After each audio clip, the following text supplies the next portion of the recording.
They called her barren. They called her broken.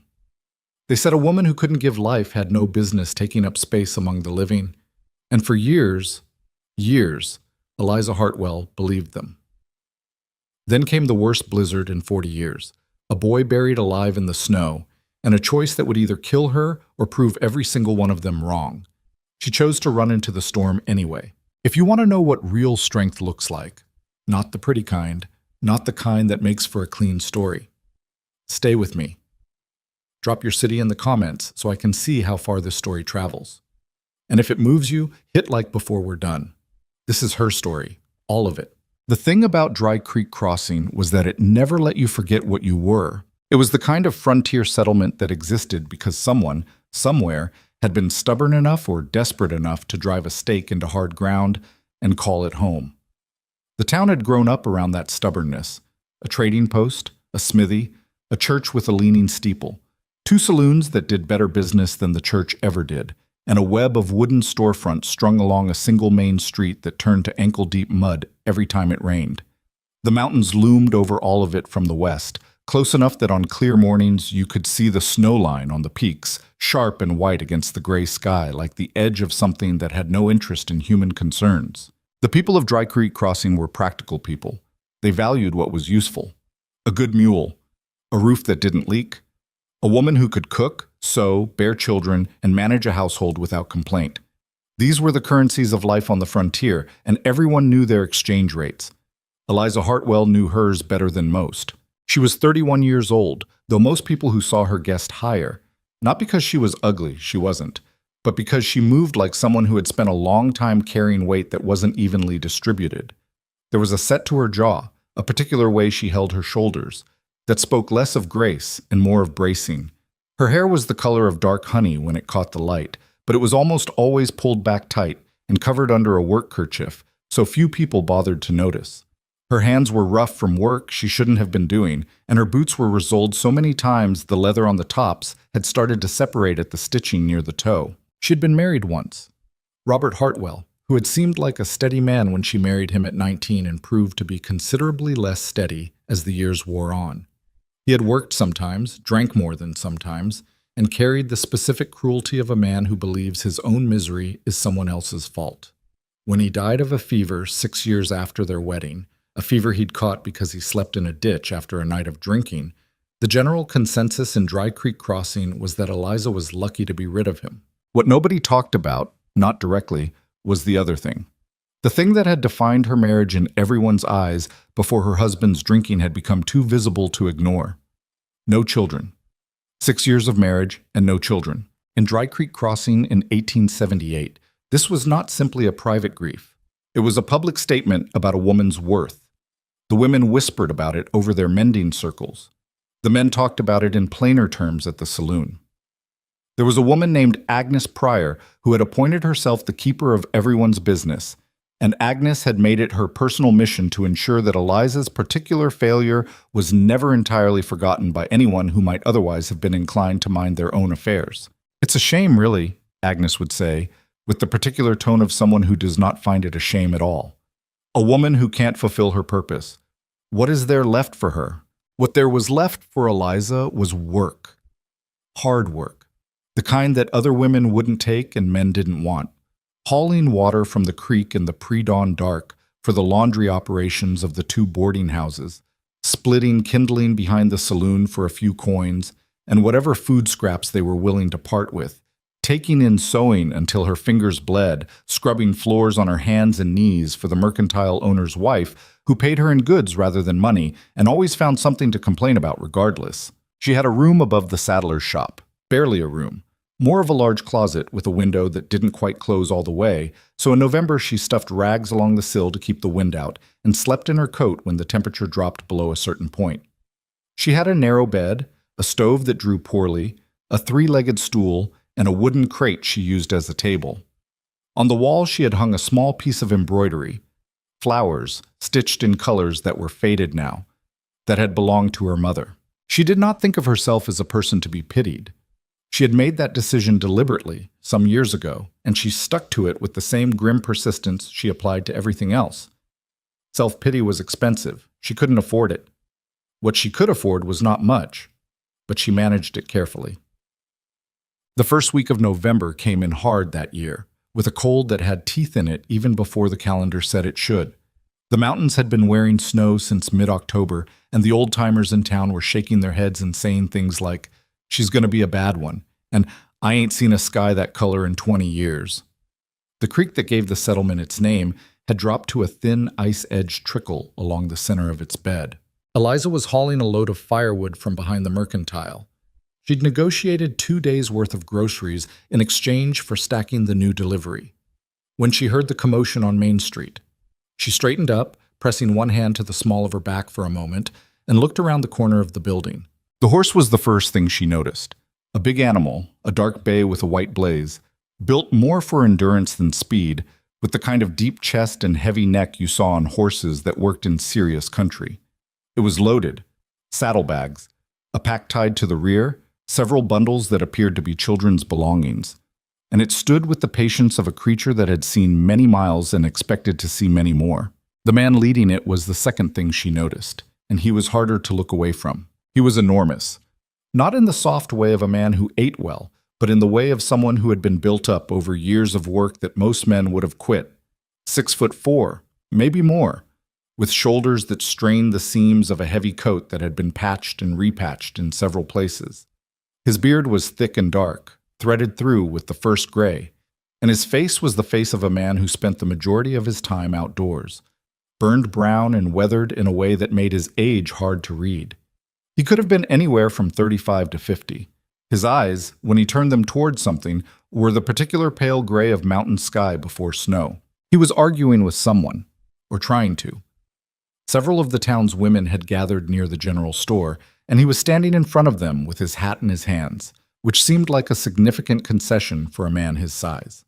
"I'm not asking for charity," he was saying, and his voice was the kind of voice that carried without effort, a low, rough-edged baritone that had probably never needed to raise itself to be heard.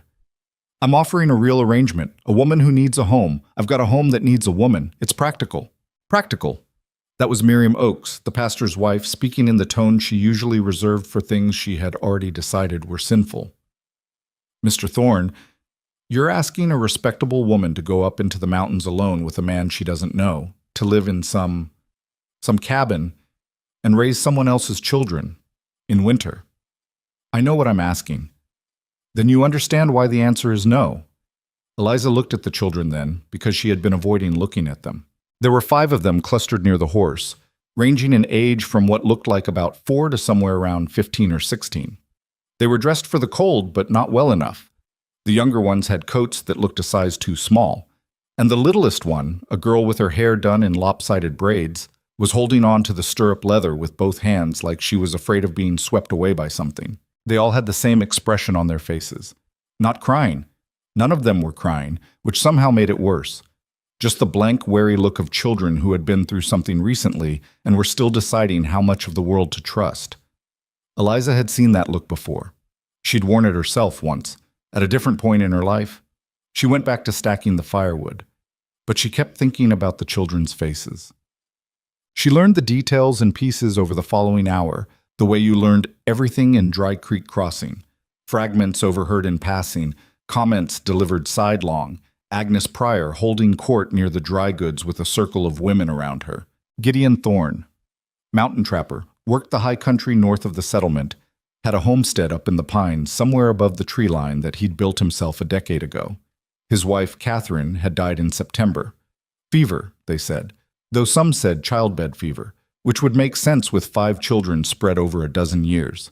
He'd managed the first weeks on his own, but with winter closing in and 5 children to care for, and a homestead that needed constant work to stay livable, he'd ridden down to see if he could find someone willing to come back with him. Not a housekeeper.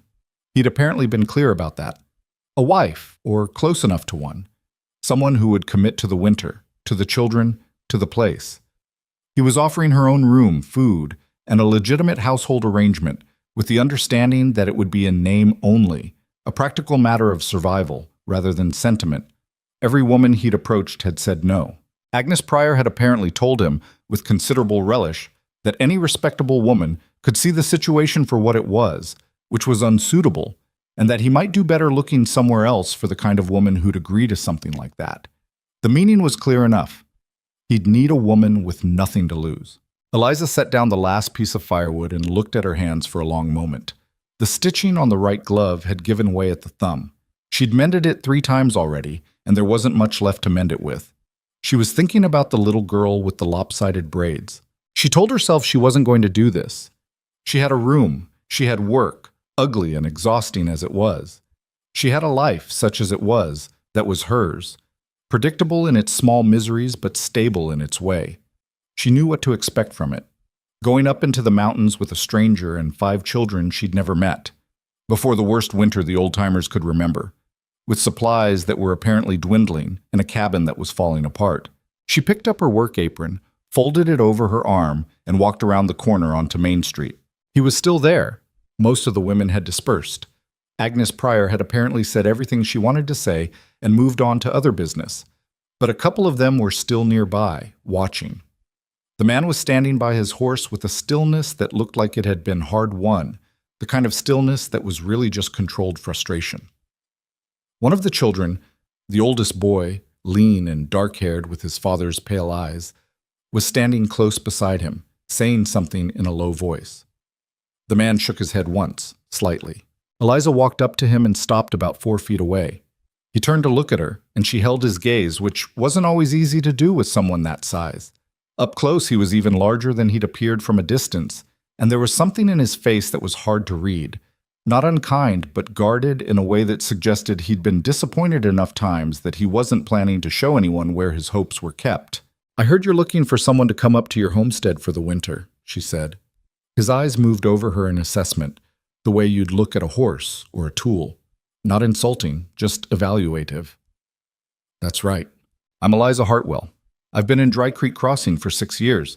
I can cook, preserve food, manage a household, doctor minor injuries, sew, do rough carpentry work, handle animals, and carry my share of anything physical that needs doing." She paused. "I cannot give you more children if that's something you're hoping for down the road. My marriage didn't produce any, and from what I understand, that's not likely to change." Something shifted in his expression. Not pity. She would have walked away from pity. Something else. More careful. "I've got 5 already," he said. "I noticed." The oldest boy was staring at her with an expression she could only describe as hostile. She filed that away. "The cabin's in bad shape," the man said. "The roof leaked last fall, and I didn't get it fixed before Catherine got sick. The stores are lower than they should be for winter. I've got a milk cow and some chickens, but the fox got 2 of the hens last month. It's—" He stopped. "I'm not going to pretend it's anything other than what it is." "That's all right," she said. "I'm not going to pretend I have better options." They looked at each other for a moment.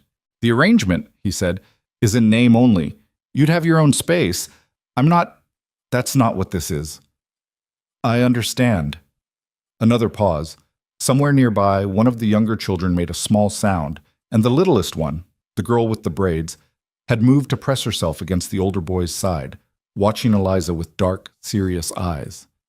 "Gideon Thorne," he said, and held out his hand. She shook it. His hand engulfed hers completely, but his grip was careful. "I know, I heard. You're sure about this?"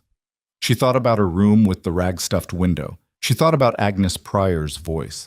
She thought about the little girl's hands wrapped around the stirrup leather. "I'm sure," she said. She had one afternoon to collect her things, which didn't take long because she didn't have much.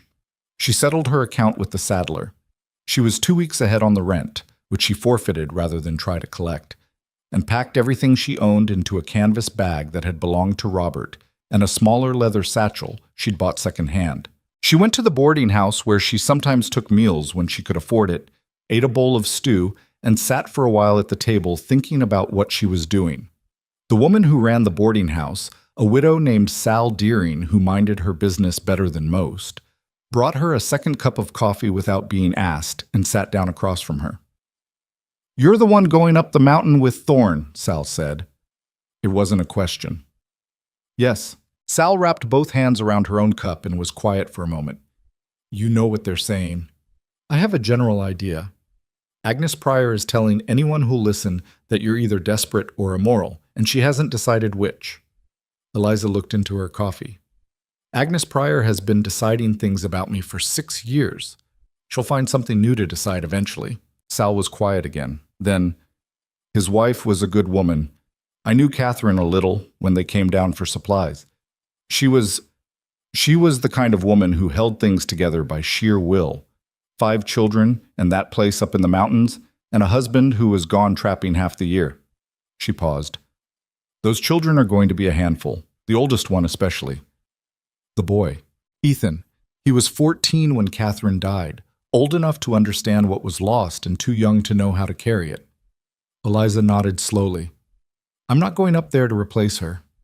No, Sal said, but he won't know that, not right away. They left before first light the next morning. Gideon Thorne loaded the horses in the dark with the efficiency of a man who had packed and unpacked in the dark many times before. The children were quiet in a way that felt less like sleepiness and more like bracing. The littlest one, Eliza had learned her name was Clara, and she was 4 years old, and she had not spoken directly to Eliza yet, was carried up onto the horse by her oldest brother and tucked in front of him without ceremony. Eliza's canvas bag and satchel were strapped on without comment. Gideon handed her the reins of a second horse, a gray mare with a calm eye. She's easy, he said. You ride? Well enough. They rode out of Dry Creek Crossing as the sky was just beginning to pale in the east, the horse's breath misting in the cold air, the settlement's lights dwindling behind them. Eliza did not look back. She was not the kind of person who found symbolic weight in not looking back. She just didn't see the point. The trail climbed steadily from the first mile, winding through stands of bare-limbed cottonwood along the creek bottom before ascending into pine. The pines were old and large, the kind that had grown for 100 years in country that didn't encourage easy growth, their trunks thick as barrel staves and their branches filtering the thin November light into something gray and diffused. The children rode in the middle of the group, Gideon at the front and Eliza at the rear, which gave her time to observe them without making it obvious. Ethan, the oldest, was the one she watched most. He rode like someone who had grown up on horseback, easy and automatic, with Clara tucked in front of him that he seemed to be maintaining awareness of even when he wasn't looking at her. He was lean in the way teenage boys were lean before they'd finished growing into themselves, all angles and height, without the mass that would fill it in later. His face, when she caught it in profile, was his father's face at a younger setting.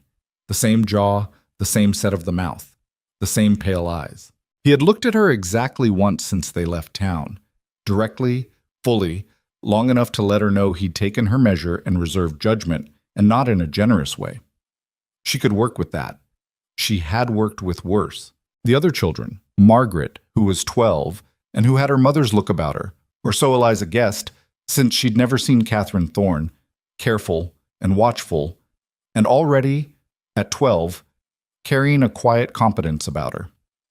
James, who was 9, who had gone from silence to a rapid series of questions about the trail and the horses and whether there were bears in winter, all directed at his father's back. Henry, who was 6, who had said nothing yet and was riding pillion behind Margaret with his face buried in her back. And Clara, 4, who slept against Ethan's chest for the first 2 hours of the ride and watched everything with large dark eyes for the rest of it. Gideon rode at the front and said very little. Eliza rode at the back and said nothing at all. The mountains were gray and white above them, the trail narrowing as they climbed. By midday, the temperature had dropped another 10 degrees and the sky had taken on the particular flat white quality that usually meant weather coming. She pulled her coat closer and kept riding.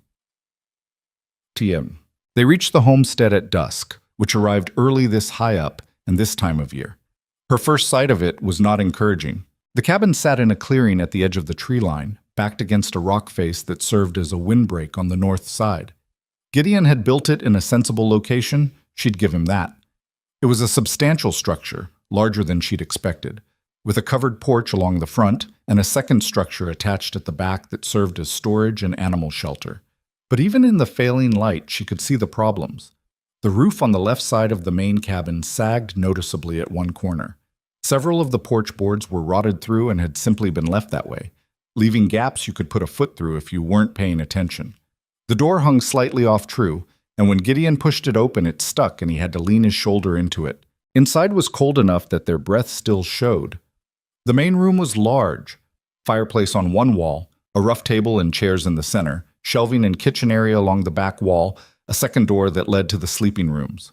There was firewood stacked near the hearth, not as much as she'd have liked to see, and the ashes in the fireplace were cold, which meant the fire hadn't been lit today. Gideon went directly to the fireplace and began building a fire. Ethan took the younger children to the sleeping rooms. Margaret stayed and looked at Eliza with those careful eyes. Eliza set down her bag, looked around the room in the dim light, and started to understand the full scope of what she'd agreed to. The shelving was disorganized, jars and containers pushed to the back and stacked in front with no logic, which meant she couldn't easily assess the food stores. There were dishes stacked on the table that hadn't been washed recently. The floor needed sweeping badly. The window on the east wall had a crack in one of the panes that had been stuffed with rags, but the rags had shifted and the cold was getting through. The smell of the room was the particular smell of a space that had been inadequately heated and adequately lived in. Wood smoke, unwashed wool, and something underneath it she identified after a moment as grief, which didn't have a smell exactly but had a quality, a heaviness in the air of a place that had held too much loss. "The fire's going to take a few minutes to catch," Gideon said, without turning around. "I can see that." She looked at Margaret. "Where's the water?" "Creek's about 40 yards east. There's buckets on the porch." "Is there a pot that doesn't have something in it already?" "There might be one in the back." "I'm going to need someone to fetch water," Eliza said. "2 buckets. And I'll need to see what's in those stores before I can figure out what to make for supper." Margaret looked at her for a moment longer, then nodded once and went to find the buckets. Eliza unfolded her coat, hung it on a peg near the door, rolled up her sleeves, and went to look at the shelves. The food situation was not catastrophic, but it required immediate organization to understand what they actually had. She spent the better part of an hour while the fire built itself up cataloging the stores: dried beans, cornmeal, salt pork, canned goods, some root vegetables in a cold box near the back door, 2 hams hanging in the storage structure, flour in a large sack that had been improperly closed and had a smell she wasn't entirely happy about, salt, sugar, a small amount of coffee. Enough, if managed carefully. Not enough if managed the way it appeared to have been managed recently. She made a thick bean soup with salt pork and some dried herbs she found in a paper packet. It wasn't elegant, but it was hot and it was filling, and it was done in 45 minutes, which was what the situation called for. She called the children for supper. They came, Margaret first, then James and Henry, then Clara, who had to be carried by Ethan, who came last and sat at the far end of the table from Eliza. Gideon sat at the head of the table. He looked at the soup in the pot and at Eliza, and then back at the soup, and something in his face shifted slightly. "It's just bean soup," she said. "Nothing fancy. Smells better than what we've had." Nobody said anything else. She served the children first, then Gideon, then herself, and they ate in the kind of silence that has specific weights and textures depending on what's underneath it. This silence had grief underneath it, and wariness, and something in the smallest children that she recognized as a kind of exhausted relief, the way children feel when a responsible adult finally shows up after too long without one. Ethan ate everything in his bowl without looking at her once. Clara, toward the end of the meal, pushed her empty bowl toward the center of the table and looked at Eliza with those large, serious eyes. "Is there more?" she asked. Her voice was the small, careful voice of a very young child who had recently learned that some answers to that question are no. "Yes," Eliza said. "There's more." She refilled Clara's bowl without comment, and Clara ate it with the focused attention of a 4-year-old who was taking no chances. Gideon was watching when she looked up. He looked away. That night, after the children were in bed, she could hear Margaret helping the younger boys settle, Ethan moving around in what she'd been told was his corner of the loft. Gideon showed her where she'd be sleeping. It was a small room off the back, clearly meant for storage, with a narrow cot that had been recently made up with what appeared to be every spare blanket in the house. There was a wooden peg on the wall and a small window with frost on the inside of the glass. "I know it's not much," he said. "It has 4 walls and a roof," she said. "I've had worse." He seemed like he wanted to say something else, and then didn't. He stood in the doorway with his big hands hanging at his sides in a way that made him look, just for a moment, less like a man who had everything under control and more like a man who was barely keeping his footing. "You should know," he said, "that I don't expect you to fix everything. I just need someone who can keep the children alive and the place functioning until spring. That's the whole of it." She looked at him steadily. "I heard you the first time. I mean it. You don't owe us anything beyond what we agreed." "Mr. Thorne." Gideon. She folded her hands in front of her. "I left Dry Creek Crossing this morning knowing full well what I was coming to. I'm not going to fall apart on you because it's hard.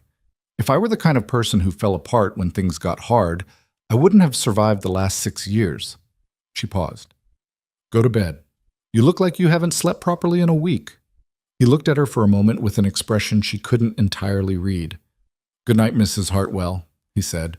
"Eliza," she said, "if we're doing this, use my name." He nodded once and went. She lay in the narrow cot in the cold room, listening to the sounds of the cabin settling.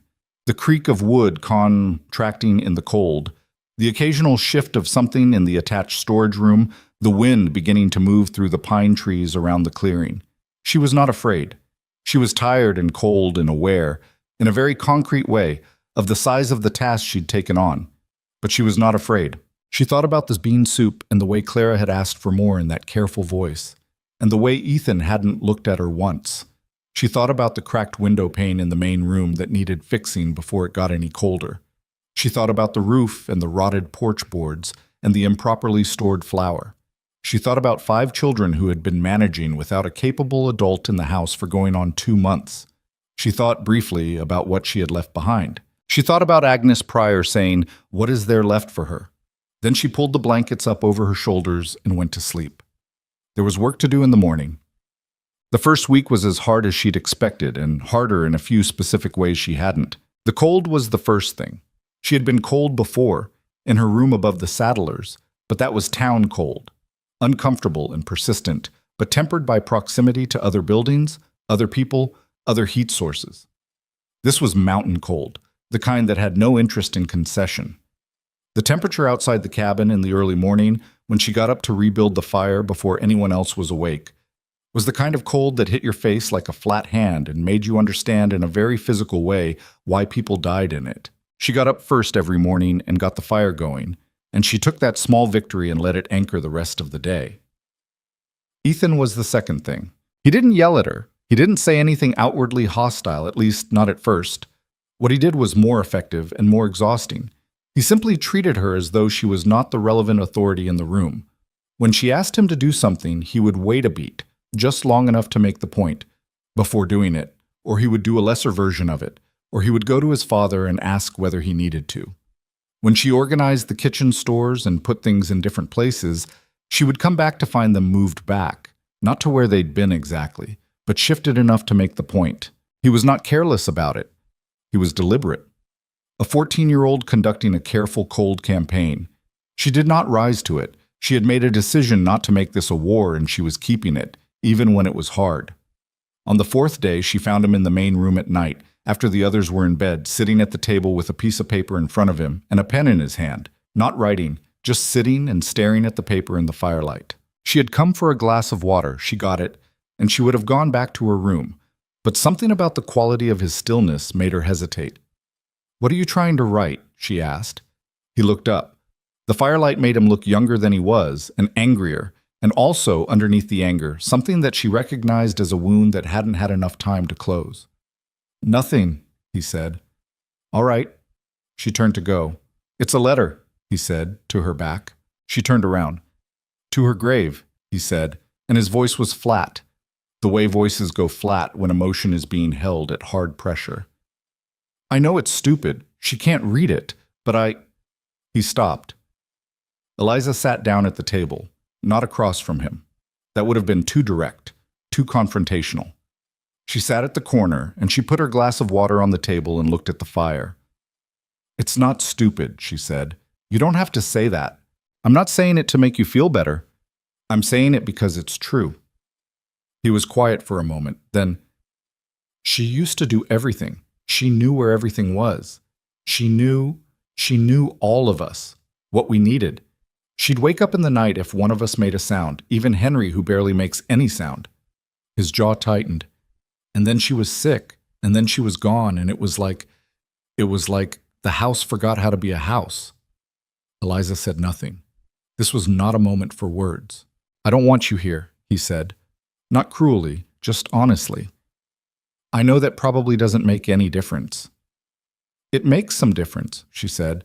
I'm not going to pretend it doesn't. He looked at her directly then. Then why did you come? She considered the question seriously, the way it deserved to be considered. Because I saw your sister holding onto the stirrup, she said, and I know what it looks like when a child is holding on to the last solid thing. He looked at her for a long moment. His face didn't soften exactly, but something in it shifted into a territory that was harder to read than simple hostility. I'm not going to get out of your way, he said. I'm not asking you to. Another pause. She made biscuits on Sunday mornings, he said. She said it was the one day we didn't have to rush. Eliza nodded. Tell me how she made them. He blinked. What? Tell me how she made her biscuits. If I'm going to make biscuits on Sundays, I'd rather know how she did it. He stared at her. Something moved behind his eyes, something she didn't try to name or claim credit for. She cut the butter in small, he said finally, and she said most people use too much milk. You want them just barely wet. All right, Eliza said. She finished her water and said goodnight and went back to her room and lay in the dark for a while, thinking about biscuits and grief and 14-year-old boys who conducted quiet campaigns because they didn't know what else to do with the size of what they'd lost. By the end of the second week, she had fixed the cracked window pane with a piece of mica she found in the storage room and sealed it with pine pitch. She had reorganized the food stores and put a proper inventory on a piece of paper tacked to the inside of the cabinet door. She had repaired the worst of the rotted porch boards with timber from a fallen tree at the edge of the clearing, which Gideon had split for her without being asked and without comment. She had established a system for the household tasks that divided them among the older children in a way that was fair and firm and gave no room for negotiation. The children were adapting at different rates and in different ways. James was the easiest. He had the flexible resilience of 9-year-olds everywhere and had decided within a few days that Eliza was probably all right. A judgment he expressed by beginning to tell her long and detailed stories about things that had happened at various points in his life that she had not been present for, which she listened to with the specific attention that children require from adults when they are testing whether an adult is actually interested. Henry remained quiet. He was always quiet, Eliza was coming to understand. It was his nature, not circumstance. He watched everything and said little and moved carefully through the world in a way that reminded her, unexpectedly, of herself. He had begun, without announcement, to position himself near her when she was working. Not helping, not talking, just there. Clara had decided that Eliza was acceptable and had communicated this decision by beginning to ask her questions. A relentless stream of questions, delivered in a 4-year-old's particular combination of urgency and randomness. Why was the snow that color? Could foxes open doors? Where did Eliza come from? What was the biggest thing Eliza had ever seen? Did Eliza think the horses had feelings? And one morning, while Eliza was braiding her hair, did Eliza know how to make braids that stayed? Your braids come undone because they're not tight enough at the top, Eliza told her. Hold still. Ethan does them, Clara said. He tries. I know he does. They always fall down by afternoon. They won't anymore, Eliza said, and finished the braid and felt Clara's head tilt slightly back in a way that was not quite leaning but was not quite not leaning either. Margaret was the most complicated of the children, in the way that 12-year-old girls often are. Perceptive enough to understand the full situation, old enough to have opinions about it, young enough that those opinions were still being formed in real time. She helped Eliza without being asked, which was both useful and, Eliza suspected, something she'd been doing since her mother got sick because someone had to. Eliza made a point of thanking her specifically and also of stopping her sometimes when she moved to take on tasks that were not hers to take. Margaret, she said one afternoon, when she caught the girls starting to clean up after supper when she'd been up since before dawn already. Sit down. I've got it. It's fine. I don't mind. I know you don't. Sit down anyway. Margaret sat. She looked at Eliza with those careful eyes. You've been doing the work of two people, Eliza said quietly, not looking at her, rinsing the bowls. You don't have to anymore. Margaret didn't say anything. When Eliza glanced at her, she was looking at the table and her jaw was working in the way that meant something was happening behind it that she was containing. She did that, Margaret said after a moment. My mother, she always said, sit down, I've got it. Eliza was quiet for a moment. I know I'm not her. No, not unkind, just a fact. But Margaret looked up. You're here. That's something. It was not a declaration of love. It was not even warmth, exactly. But for Margaret, at this stage, it was close to both. Gideon moved through the household like a man who was not entirely sure what his role in it was anymore. He was out before dawn most mornings, checking traps, cutting wood, repairing things on the outer structure of the homestead. He came in for meals, helped with the heavy work when she identified what needed doing, spoke to the children in the direct and economical way of a father who loved them but had never been the primary parent and knew it. He was not a cruel man. He was not even, she was coming to understand, a cold one. He was a man who had built a life in a way that left no room for softness, because softness had not been necessary. Catherine had held the soft center of the household, and now the center was gone, and he was circling the place where it had been. He thanked her for the meals. He thanked her specifically and directly, which she had not expected. On the 10th day, he came in from the cold with his left hand wrapped in his neckerchief, and when she unwrapped it to look at the gash along his palm from a slipped tool, she found it worse than it should have been left, which meant he'd been out there for a while before deciding to come in. She cleaned it and closed it as well as she could with what she had, and he sat at the table and watched her work with that expression that was always hard to read. You should have come in sooner, she said. It wasn't that bad. You've got about half the circulation in your hand that you should have, which means you were out in the cold too long before coming inside. She tied off the bandage. I'm going to need both of your hands functional this winter. Don't be stupid about small injuries. He looked at her for a moment, something at the edge of his mouth that might have been the beginning of something that wasn't quite a smile. You talk to everyone like that? Like what? Like you've already decided what the right answer is, and you're just waiting for everyone else to catch up. She considered that. I suppose I might, she said. Does it bother you? Not particularly, he said, and flexed his bandaged hand carefully. She gathered up the medical supplies and put them back in the tin she kept them in.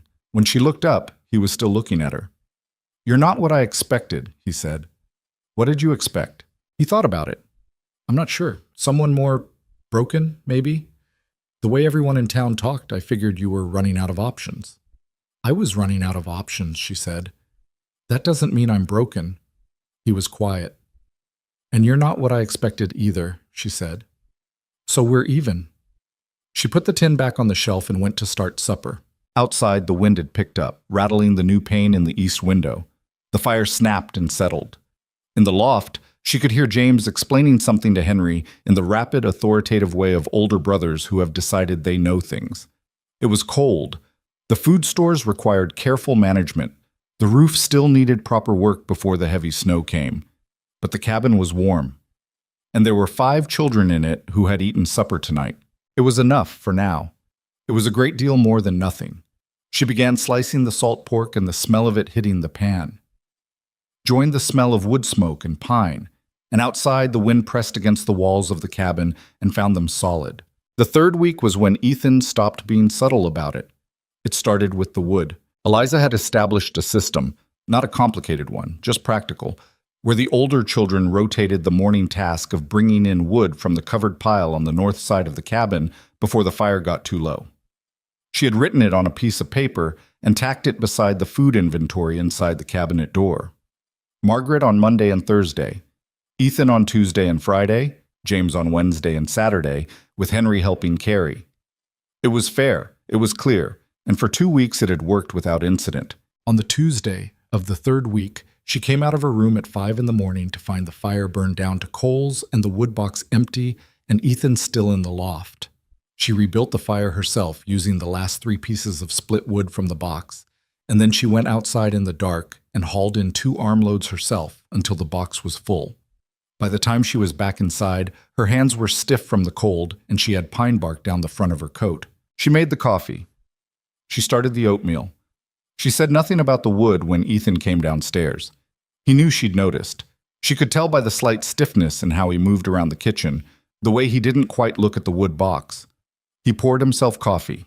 He'd taken to drinking it in the last week, black and too hot, which she suspected was less about the coffee and more about feeling grown, and stood by the fire. Woodbox was empty, she said, still stirring the oatmeal. I overslept. All right. He waited. She could feel him waiting for her to push further, to make it a confrontation. She kept stirring. It won't happen again, he said, finally, because the silence had become uncomfortable enough that he had to fill it. No, she said. It won't. She served the oatmeal when the others came down and the morning went on. But 2 days later, she found the flour bin open and damp. Someone had left the lid off, and the morning condensation from a pot of water boiling too close had gotten into it. She'd warned everyone about this specifically because the flour was already borderline. She moved the bin, assessed the damage, and said nothing at dinner. That night, she heard Ethan talking in a low voice to Margaret in the kitchen when he thought she was in her room. She rearranged everything again, he was saying. The bins, the jars, all of it. Ma had a way she did things. Ma's way wasn't working anymore, Margaret said, quietly but clearly. You don't know that. Ethan, the flour went bad in October because nobody was managing it right. I know that. You know that. A silence. Then, it's not her house. It's our house, Margaret said, and we needed help in it. The sound of someone pushing back from the table, footsteps, and then quiet. Eliza sat on the edge of her cot for a while. She did not feel victorious. She felt the particular tiredness of someone navigating a grief that isn't hers, but keeps hitting her anyway. She thought about what Sal Deering had told her back in Dry Creek Crossing. He was 14 when Catherine died, old enough to understand what was lost and too young to know how to carry it. He wasn't trying to be cruel. He was trying to hold a line. The problem was that the line he was holding was this is still her house, this is still her order, nothing has changed, was a line that was killing them quietly, and part of him knew it, and knowing it and not being able to stop holding it anyway was the whole shape of his grief. She understood that more than she would have liked to admit. She didn't sleep well that night, and the next morning she made biscuits. Catherine's way, butter cut in small, just barely wet with milk, baked in the cast iron until the tops were the color of a good saddle. She put them on the table without announcement. Ethan sat down and looked at them and looked at her. I asked Margaret how your mother measured the butter, she said. I don't know if I got it right. He picked one up and took a bite, chewed. His jaw worked once, and she saw something move through his face that he immediately controlled, pushed back down behind his eyes where he kept things. You got it right, he said, and looked back at his plate and ate the rest of it in silence. It was not a peace treaty, but it was something. Gideon had watched the whole exchange from his end of the table without saying a word. When she glanced at him, he was looking at his coffee, but his shoulders had dropped about half an inch from where they usually sat, which she was learning to read as the equivalent of a long exhale. The biscuits became a Sunday thing. She didn't announce it as a tradition or make it into something. She just made them, and then the next Sunday she made them again, and after a few weeks the younger children started coming downstairs on Sunday mornings with a particular alertness that meant they already knew what day it was. It was a small thing. Small things were how you built a household, one Sunday at a time. The work, meanwhile, was relentless in the way that mountain life in winter was always relentless. Not dramatic, just constant, the kind of labor that wore you down not through any single catastrophic demand, but through sheer accumulation. Every day the fire needed tending. Every day water needed hauling from the creek, which was dropping further as the cold deepened and required breaking through ice along the edges each morning. Every day the animals needed feeding, and the outhouse path needed clearing, and meals needed preparing from stores that required careful management to last the winter. She'd had Gideon pull everything out of storage so she could do a proper count in her third week, and she'd sat with the numbers for a long evening, doing the math with a pencil stub on the back of a flour sack. 7 people through what the old-timers were calling a bad winter. The salt pork and the dried beans were the most important things. Bulk, protein, the things you could stretch. The cornmeal would last. The sugar was already lower than she wanted, because it had apparently been used freely before Catherine got sick and then simply not replenished. The coffee would run out by January if they used it the way they were using it. "We're going to cut the coffee to once a day," she told Gideon that evening, after the children were in bed. "Yours and mine. The children aren't drinking it anyway except Ethan, and he'll survive." Gideon looked up from the harness he was mending. "He won't be happy." "He doesn't have to be happy. He has to understand that the stores need to make it to March." Gideon turned the harness over in his hands, working the leather. He had the kind of hands that always seemed to need to be doing something. Not restlessness exactly, more a fundamental orientation toward the practical. "You're good at this," he said. "Managing it. Catherine was too, but she'd been doing it for 12 years. You came in cold." "I've been managing short supplies since I was married," she said. "It's not a skill I wanted to develop." He looked at her. She hadn't meant to say that much. "Your husband," he said. Not a question. "He wasn't steady with money. I learned to make what there was last." She picked up her mending. It turned out to be useful eventually. He was quiet for a moment, and she thought he'd let it go. Then, "He's dead." 6 years ago. "Was that—" He stopped. "Was it a relief?" She looked at her mending. "Yes. I'm not going to dress it up into something more respectable than that." He nodded slowly. "I won't ask you to." The fire popped and settled. Outside, the wind had picked up, moving through the pine trees with the sound it made in November. Not the screaming it would reach in January, but the long, low moan of something gathering itself. "Catherine," he said after a while, in a different tone, slower, heavier. She wanted to go back east. She wasn't unhappy here. But she had family in Ohio, and she wanted the children to know them. We kept saying next year when the money was better, next year when the youngest was old enough to travel. He rubbed his thumb along the harness stitching. Next year never came. Eliza kept her eyes on her mending. She had learned that some grief was like a wild animal. If you made sudden movements toward it, it fled or it bit, and either way you lost the moment. "I'm sorry," she said. "You didn't cause it." "No, but I'm sorry anyway." He set the harness down and looked at the fire for a long moment. His face in the firelight was older than she usually thought of it, the lines around his eyes deeper, the gray in his beard more visible. "She would have liked you," he said. "Catherine." She had no patience for weakness either. Eliza looked up at that. She wasn't sure if it was a compliment exactly, but coming from Gideon Thorne, in that tone, it felt like one. "Go to sleep," she said. "You've been up since 4. So have you." "I'm going now." She folded the mending and stood up. "I'm just making a point." The edge of his mouth moved. That almost thing that wasn't quite a smile, but lived in the same neighborhood. She'd been seeing it occasionally, when James said something absurd at dinner, when Clara mispronounced a word in a way that was genuinely funny. Once, when Eliza had managed to fix the stovepipe with a piece of wire and a river rock, and he'd come in to find it done, and looked at her with an expression that was 3 parts baffled and 1 part impressed. She went to bed, and for once she fell asleep quickly. The cold deepened through November. The snowpack on the mountains above them built slowly, the way it did in years that were going to be serious. Not a fast dump and done, but a steady, patient accumulation that the ground absorbed and froze over and absorbed again.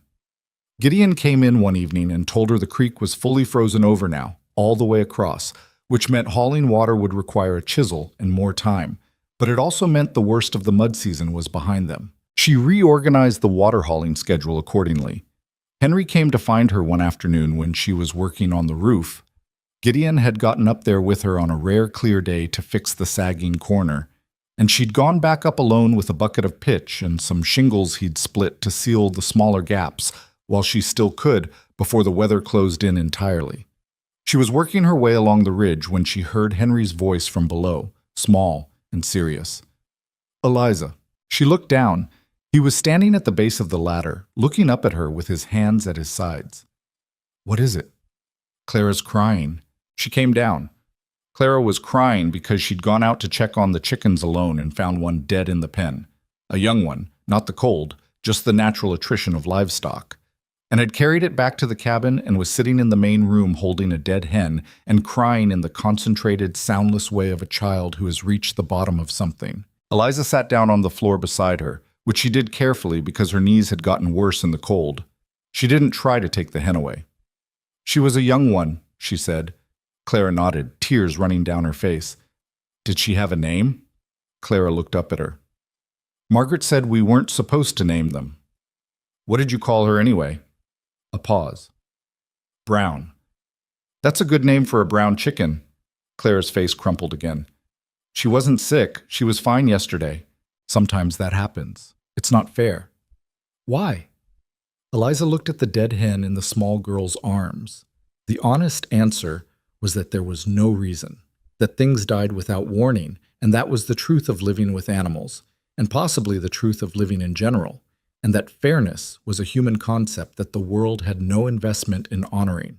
But Clara was 4 years old and had already lost her mother 2 months ago. "I don't know," Eliza said.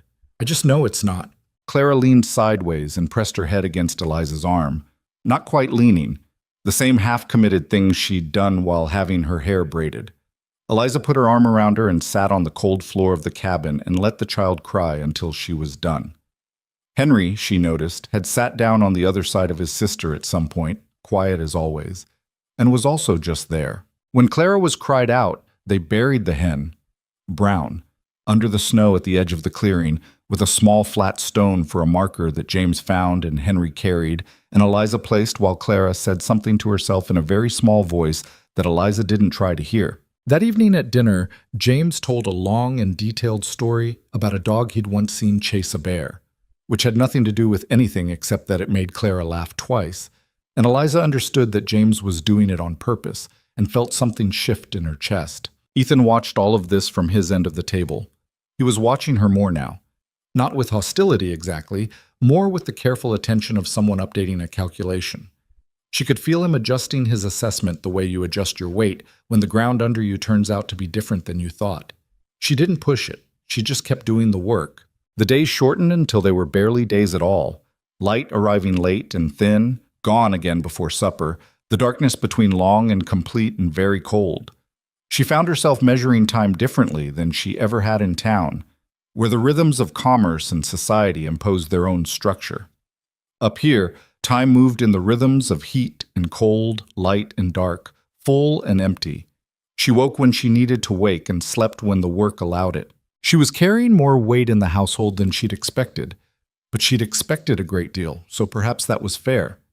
What she hadn't expected was the particular weight of managing 5 grieving children through a winter that seemed designed to test them, while also managing a man who was himself grieving but expressing it primarily through work and silence, while also managing her own exhaustion, which she was not in the habit of acknowledging. She allowed herself, on one Thursday evening, when Gideon had taken the older boys out to check a trap line and the younger children were occupied, to sit down on the porch steps in the cold.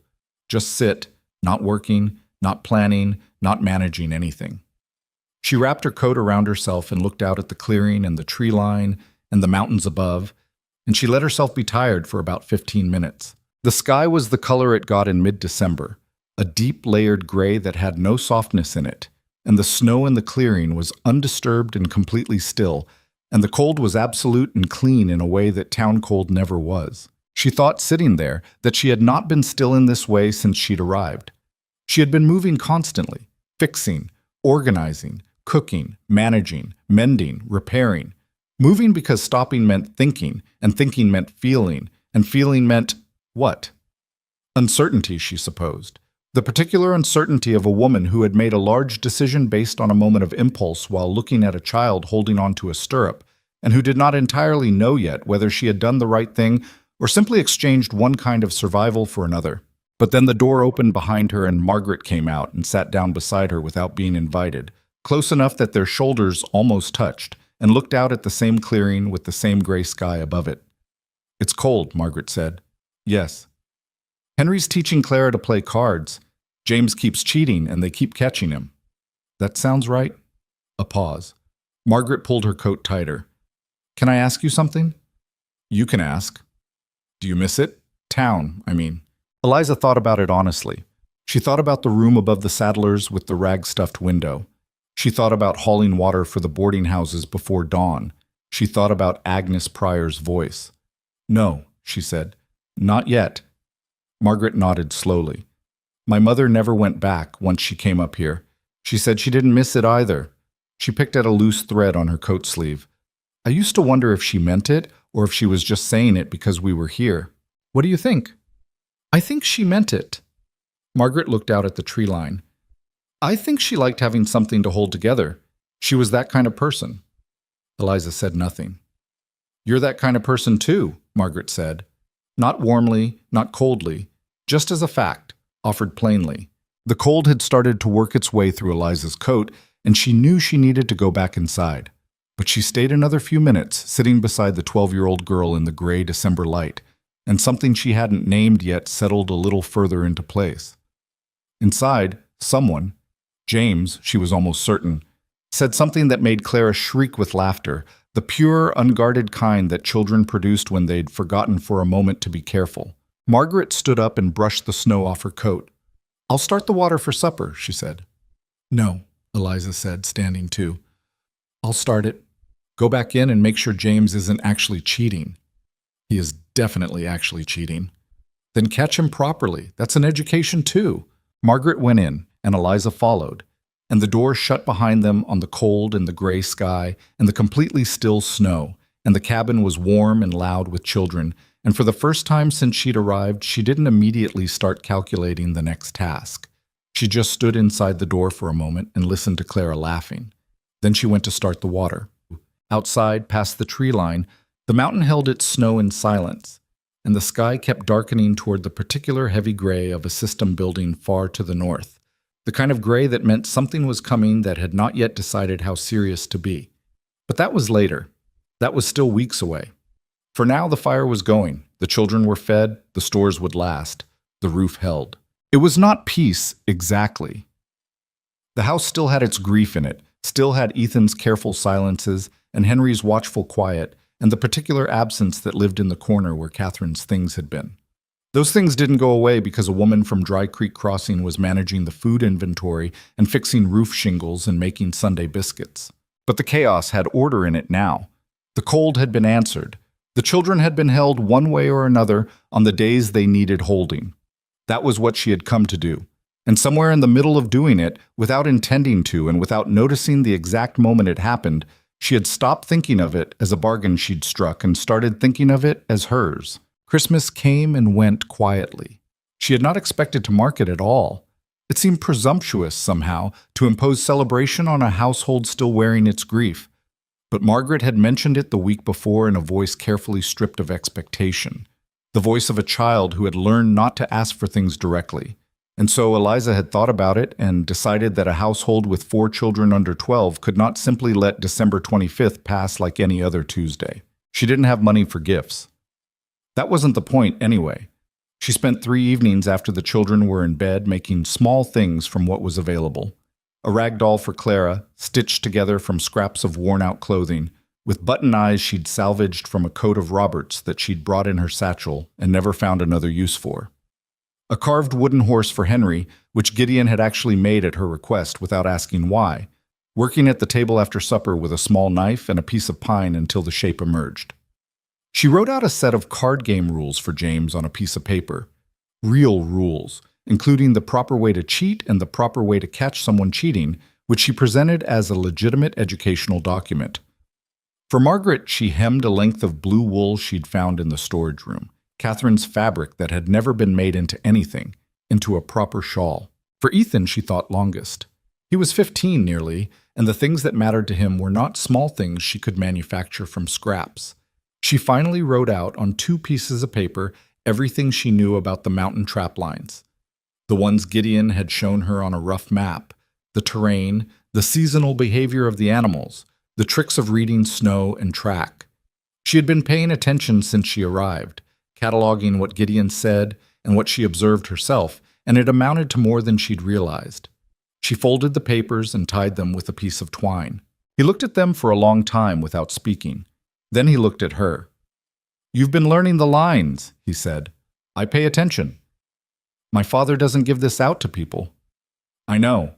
Ask him about the Eastern Ridge sometime. He didn't tell me everything." Something shifted in his face.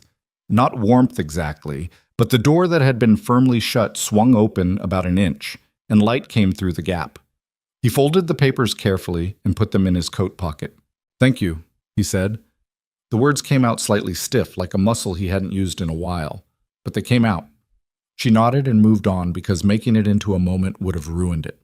Clara spent the better part of the day carrying the rag doll pressed against her chest, telling it things in a low voice that nobody else was meant to hear.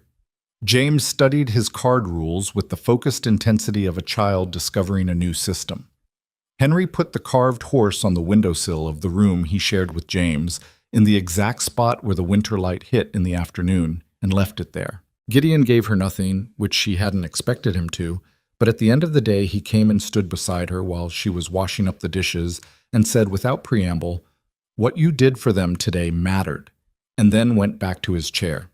She kept washing dishes and said nothing, but the thing in her chest that had been tight for weeks loosened by a small but specific amount.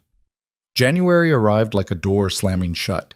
The temperature dropped in the first week of the new year to the kind of cold that was not just uncomfortable but actively dangerous.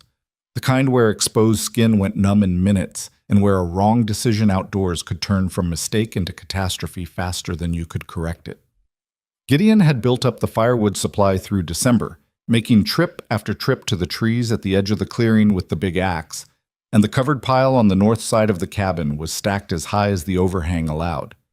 Even so, she ran calculations in her head most mornings, and the margin was narrower than she liked. The children were confined indoors more than any of them wanted. This produced its own specific pressures. James, who needed to move, ricocheted off the walls of the cabin like something that had been compressed and could not stay contained. Henry retreated further into himself, spending hours sitting near the window watching the snow in the clearing with an expression that was impossible to read.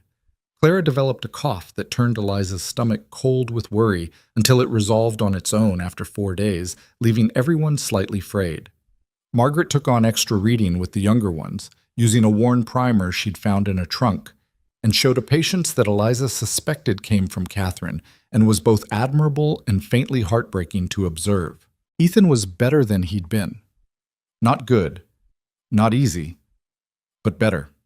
He had stopped the small acts of resistance, the shifted bins and the avoided eye contact, and had moved into something that was not yet friendship, but was at least a working truce. He helped where he was needed without being asked. He took on Gideon's share of the outdoor work when his father was further out on the trap lines, and he did it with a competence that reminded her, on a level she kept to herself, that whatever he'd been before his mother died, he was becoming something else now, something older and harder than a boy his age should have to be. She found him one afternoon in the storage room, going through a wooden box that she hadn't opened yet. He heard her come in and looked up without guilt, but with a particular guardedness. "There are letters in here," he said. "Hers." She stopped. "I haven't touched that box." "I know. I was looking for the extra lamp oil, and I found it." He looked back down at the box. The letters were tied with a faded ribbon. "She wrote to her sister in Ohio every month. My father mailed them when he went down to town." He paused. "I don't know if she mailed the last ones, from when she was sick." Eliza leaned against the door frame. The storage room was cold, barely above freezing, and her breath showed. "Do you want to read them?" she asked. "They're private." "She was your mother." He touched the ribbon without untying it. "What if they're sad?" "They probably are," she said. "Some of them." He was quiet for a long moment. "She was scared," at the end. "She didn't say it, but I could tell." He looked up. "I keep thinking about what she was scared of. Whether it was dying or whether it was us, leaving us." Eliza stayed very still. "It was probably both," she said. "Those things are hard to separate." "Yeah." He put the box carefully back where he'd found it. "I'm not ready to read them yet. They'll be there when you are." He nodded once and moved past her back into the main cabin, and she stood in the cold storage room for another minute before following. That night at dinner, he asked her, out of nowhere, how she'd learned rough carpentry. It was the first question he'd asked her about herself directly. She told him about the years after Robert died, when the room above the Sadlers had needed constant small repairs to stay livable, and she'd learned to do them herself because she couldn't pay someone else. She told it plainly, without asking for sympathy. He listened without comment, and James immediately wanted to know if she could teach him to use a hammer, and Henry looked up from his food with sudden interest, and the conversation became something larger and more ordinary, which was exactly the right thing for it to become. Gideon was watching her again. She had gotten used to this, the way he observed without much expression, with those gray eyes that didn't miss things. He watched the children, he watched the weather, he watched her. She didn't find it unsettling anymore. It was simply the way he moved through the world, gathering information and keeping most of his conclusions to himself. She caught him watching one evening when she was helping Clara with her hair before bed. Clara had decided that her braids needed to be redone and had climbed into Eliza's lap for this operation, which she submitted to with the particular tolerance of a child who wants the result badly enough to sit still for the process. Eliza worked through the tangles slowly, and Clara chattered about the rag doll and the horses, and whether bears really slept all winter or whether they sometimes woke up, and Eliza answered each question as seriously as it deserved, which was how Clara preferred her questions answered. When she glanced up, Gideon was looking at them both with an expression she'd never seen on his face before. Raw was the closest word she could find for it. Not sad, not soft, just open in a way that his face usually wasn't, like she'd caught him at a moment when he'd forgotten to keep the door closed. He looked away immediately. She looked back down at Clara's braids and said nothing about it. The storm announced itself 4 days before it arrived, the way serious mountain weather often did, a shift in the air pressure that she felt in her knees before she understood what it was, a particular stillness in the trees that was not peace but held breath, and then the sky changing colors in a sequence that the old-timers' rhymes warned about. Red in the morning, the warning said, but it was more than red. It was a deep bruised purple along the eastern horizon at dawn, on the 2nd day of February, spreading up into something greenish at the zenith that she'd never seen before and didn't like. Gideon saw it too. He stood on the porch that morning with his coffee going cold in his hand, looking at the sky with the expression of a man reading something unpleasant in a document he'd been hoping would say something else. "How long?" she asked. 2 days, maybe 3. He looked at the woodpile. "We've got enough wood inside to last 4 days without going out. Food's fine, I checked yesterday." She looked at the sky. The greenish color was fading as the light strengthened, but the quality of the air hadn't changed. "The children stay in once it starts." "Yes." "All of them." She looked at him directly. "Ethan included." He met her eyes. "I'll talk to him." She nodded and went inside to start breakfast. The storm didn't arrive on the 2nd day or the 3rd. It arrived in the small hours of the 4th day, and it arrived all at once, the way the worst storms did. Not building gradually, but simply there, a wall of wind and driven snow that hit the cabin like something physical, rattling every board and sending the fire in the hearth guttering sideways despite the closed damper. Eliza was up before the children. She had the fire banked high and water heating, and she stood at the east window, the one with the mica patch, which held, she was relieved to note, and looked out at a world that had been entirely replaced in the night. The clearing was gone. There was no clearing. There was only white, moving white. The snow driven so hard and horizontal that it was indistinguishable from the air itself, and visibility ended about 8 feet from the window. She stood there for a minute and felt something she didn't immediately name. Not fear. Something more fundamental. A recognition of scale, of the difference between the world's power and a human's capacity to answer it. Then she turned around and started making oatmeal. The children came down in stages. Clara first, always an early riser, who pressed her nose against the east window and said, "Oh," in a small voice. Henry next, who looked at the window and then at Eliza, and then went to sit by the fire with the carved horse from the windowsill, which he'd moved the night before without being told, as if he'd sensed something coming. James arrived with his hair upright on one side and said, too loudly for 6 in the morning, that it was the best blizzard he'd ever seen, which prompted Margaret, arriving on his heels, to tell him he'd only seen 2. Then Ethan, last, who stood at the window and looked out for a long time with his arms crossed. "Pa's gonna make it back?" James asked, addressing the room in general. Gideon had left 2 days ago for the far end of the northern trap line. He'd planned to be back yesterday evening. He wasn't. "Your father knows these mountains better than anyone," Eliza said. "He'll be sheltering somewhere until it passes." "How do you know?" "Because he's been working this country for 15 years and he doesn't take stupid risks. She ladled oatmeal into bowls. Eat your breakfast. James ate his breakfast. Eliza kept her face neutral and her hands busy, and she did not think about the bruised purple sky that had arrived 4 days early, or the fact that Gideon had been expecting to be back yesterday, or the gap between those two facts. She managed the day. That was what she did. She managed it the way you managed any difficult day, by filling each hour with what it needed and not looking too far ahead. She organized a reading session in the morning, using the primer and a second book she'd found in Catherine's trunk. A collection of stories that James declared boring and Clara declared her favorite, a disagreement they aired at some volume. In the afternoon, she taught Henry and Clara the basics of simple knitting using 2 sticks and some twine, which was not real knitting, but was the principle of it, and kept their hands busy. She made a substantial soup for lunch and a heavier meal at dinner, because the cold outside made the cabin colder than usual, even with the fire high, and she wanted them full. She kept going to the east window. Not anxiously or not visibly, just to check. The storm didn't ease. It intensified through the afternoon, and by evening the sound of the wind against the cabin had risen to the kind of constant roar that made conversation require slightly more volume, and the snow against the east window was building up along the bottom of the frame in a way she was going to have to deal with in the morning if they could get outside at all. She put the children to bed at the usual time, slightly earlier for the younger ones. Clara asked about Gideon, and she told her the same thing she'd told James, in simpler words, and Clara appeared to accept this and asked about the ragdoll's hair instead, which they discussed at some length.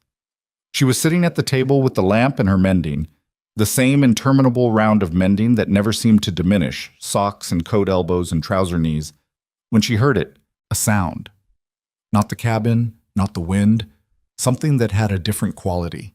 She put down the mending and looked at the fire and listened. Then she looked at the space near the fire where Ethan usually sat in the evenings, reading or sharpening tools or staring at nothing while he thought. The space was empty. She went to the loft stairs and called up. "Margaret!" A rustling, then Margaret's voice, sleep thick. "What? Where's Ethan?" A longer pause, longer than it should have been. "He said he was going to check the firewood." Eliza stood at the bottom of the stairs and breathed once. "When?" "About, I don't know, an hour ago maybe? I fell asleep." "An hour. In this." She went to the door and pulled it open against the wind's resistance, and looked out at the porch, and the firewood that was stacked at the north end of the porch was still there, undisturbed, the snow drifting up against the outside of the stack from the north and the east. Nobody had touched it. She shut the door. Margaret was at the top of the loft stairs now, looking down at her with wide eyes that were waking up fast. "He didn't come back," Eliza said. "Not a question. He said he'd be quick." "I know." She was already moving toward her coat. "Stay up here. Keep the children up here." "What are you going to—" "You can't go out in that. I need you to keep them here, Margaret." She looked up at the girl. "Can you do that?" Margaret stared at her for one frozen second. Then, "Yes." Eliza pulled on her coat. Her heaviest one, the one she'd worn on the ride up from Dry Creek Crossing, oiled canvas over wool. She pulled on her work gloves, then the heavier mittens over those. Her boots were by the door. She sat and laced them tight, all the way up, the way she'd learned to do in serious cold. She was not thinking in large thoughts. She had closed down to the immediate, what she needed, what the task was, what the margin of error looked like. Ethan had been out there for an hour, minimum, in a whiteout with a temperature that was probably 15 below the usual cold, which was already serious cold. A boy of 15 in those conditions had minutes. She didn't know how many. She was not going to use time calculating. She found the heaviest rope in the storage room, a logging rope, thick and long, maybe 60 feet of it coiled on a peg. She tied one end to the iron ring on the back wall of the porch, the one Gideon used for hanging game, and tied the other end around her own waist. Not her wrist. If she went down, she needed her hands free, and a wrist tie could injure her. She stood at the edge of the porch with 60 feet of rope tied to her and looked out at the storm. It was the closest thing to nothing she'd ever seen. White and roaring and entirely without reference. No tree line, no clearing, no sky. Just the driven snow from every direction at once, and the sound of the wind that was beyond what wind should be able to sound like. She thought about this firewood. He'd said firewood. There was a secondary pile at the edge of the clearing, not covered, that they sometimes used when the main pile ran low. He might have gone there. It was about 40 feet from the porch, roughly northwest. She stepped off the porch into the storm. The cold hit her face like open palms, and she gasped involuntarily, then shut her mouth and breathed through her nose. She kept her eyes open, but they were nearly useless. She could see perhaps 3 feet in front of her, and even that was moving white. Shapes that were not shapes, depth that could not be measured. She kept the rope taut behind her and moved northwest by instinct and the memory of the clearing's orientation, which she had been paying attention to for 3 months. She called his name. The wind ate the sound immediately, taking it sideways before it could travel more than a yard. She called again anyway, louder than she thought her voice could go. She moved in an arc, sweeping left and then right, always feeling the rope behind her, always measuring the distance she'd come from the porch by the tension in the line. At 40 feet, she'd found nothing. She went further, paying out rope, moving in wider arcs, calling between movements because it was all she could do. The cold was working through her coat now. Not catastrophically, not yet, but she could feel it finding the seams, the places where the wind got in, her face going from painful to numb in a progression she was tracking with the analytical part of her mind that she'd learned to keep separate from the part that felt things. At 50 feet, she almost fell over him. Her boot caught on something that wasn't ground, too soft, too rounded, and she went down hard on one knee and put her hands out and felt cloth. Thick cloth. A coat. A shoulder. Ethan. She pulled at him and got no response. She found his face. He'd gone down face first, which was what kept the snow from building up across his nose and mouth. A piece of terrible luck that had gone the right way. She grabbed his collar and his belt and pulled, and he was dead weight, completely limp, and he was heavier than she'd expected. All that teenage height and bone with no softness to it. She was not going to be able to carry him. She was strong, stronger than she looked, but she was not large, and he was 15, and she'd already come 50 feet into a blizzard. She rolled him instead, got him onto his back and crouched behind him, and pulled him backward, his head against her legs, moving by inches in the direction she believed was the cabin. She kept the rope in her left hand and pulled with her right arm under his arms, backwards, shuffling, her knees screaming from the cold and the effort. She called his name again and again, less because she expected him to answer, and more because she needed to keep her own mind moving forward. Twice she lost the direction and had to correct by the rope, feeling for which way the tension went. Once she slipped in the snow and went down sideways with his weight coming partially onto her, and she lay there for a moment in the roaring white, her cheek against the snow, and let herself have exactly 1 second of something that was not quite despair but was adjacent to it. Then she got back up and kept pulling. She felt the porch steps before she saw them. Her heel hit the bottom riser, and she nearly fell backward over it and caught herself on the railing. She adjusted her grip on Ethan, both arms now, and half lifted, half dragged him up the 2 porch steps and across the boards to the door. She couldn't get the door open while holding him. She let him down onto the porch carefully. His breathing was shallow, but it was there. She could feel his chest move, and grabbed the door handle with both hands and pulled it open against the wind, and then got her arms under his again and pulled him through. The warmth of the cabin hit her face like something physical, and her eyes blurred immediately, whether from the temperature change or something else she didn't examine. Margaret was at the top of the loft stairs. She made a sound when she saw them. "Get the blankets," Eliza said. Her voice was strange to her own ears. Flat and too steady. The voice she used when steadiness was the only thing that mattered. All of them. And the hot water from the stove. She dragged Ethan to the fire and got him down next to it and started getting his coat off. His hands were white along the fingers, and she worked on them first, pressing them between her own, which had not much warmth left in them either, but more than his. Margaret was there. And James was there, even though she told him to stay up, and Henry appeared from somewhere with a blanket wrapped around his shoulders like a cape, and handed it to Eliza without being asked. "Is he—" James started. "He's alive." She kept her hands on Ethan's, pressing. "He's going to be cold for a while. Find me more blankets." She worked on him for the better part of an hour. Hot water for his hands and feet, wrapped and rewrapped, blankets stacked until the pile of them looked impractical. She checked his breathing and his pulse and talked to him in a steady, ordinary voice, not urgently, just talking. About the Sunday biscuits, about the trapline papers she'd given him, about the fact that James had been cheating at cards for weeks, and she was fairly certain Margaret had known the whole time. He came back slowly. First a change in his skin color, the white retreating from his fingertips. Then a shudder that went through his entire body, deep and uncontrolled. Then a sound, a low, rough sound that was not quite a word. Then his eyes opened. He looked at the ceiling. Then he turned his head and looked at her. She was kneeling beside him on the floor, her wet coat still on, her hands wrapped around both of his, and she must have looked— she didn't know what she looked like. She didn't care. "You went for the back pile," she said. His voice was barely a sound. "Thought we had plenty on the porch." She wasn't angry. She was going to be later, but right now she was just tired. "Don't do that again." He looked at her for a long moment. His eyes were the same gray as his father's, and in them she saw something she hadn't seen there before. Not gratitude exactly, which was too small, but the specific expression of a person who has understood something at a level beyond words. "You came out," he said. "Yes." "In that." "Yes." He was quiet. The fire cracked. Outside, the storm was still going, roaring against the walls of the cabin like it had a personal grievance.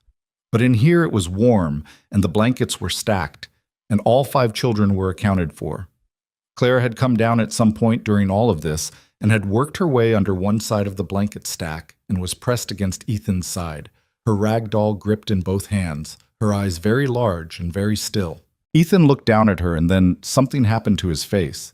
The thing that had been kept back behind his eyes since September let go of some of its pressure, not all of it, but some, and he put his arm around his little sister and pulled her close and closed his eyes.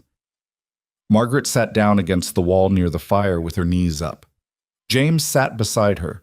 Henry sat on Eliza's other side, close enough that she could feel his warmth, and said nothing, because that was Henry. Eliza sat in the middle of all of them, wet and exhausted and still slightly shaking from the cold she'd brought in with her, and she let herself not move for the first time in hours. The rope was still tied around her waist. She'd forgotten about it. She reached down and untied the knot slowly, her fingers stiff and slow, and set the rope beside her on the floor. She did not think about what would have happened if the rope had been 10 feet shorter. She did not think about what she would have told Gideon. She was not going to permit herself to think about those things yet, because there was still tonight to get through, and tomorrow, and the storm to wait out, and 5 children in this room who needed her to be the steadiest thing in it. She picked up Ethan's hand again and checked his fingers. Better. Color returning, the pink coming back in uneven patches. She pressed both her hands around his and held them. Outside, the mountain pushed everything it had against the walls of the cabin. The walls held. The storm broke on the 3rd day. It didn't ease gradually the way some storms did, pulling back in stages, giving you time to adjust. It simply stopped, the way a held breath releases.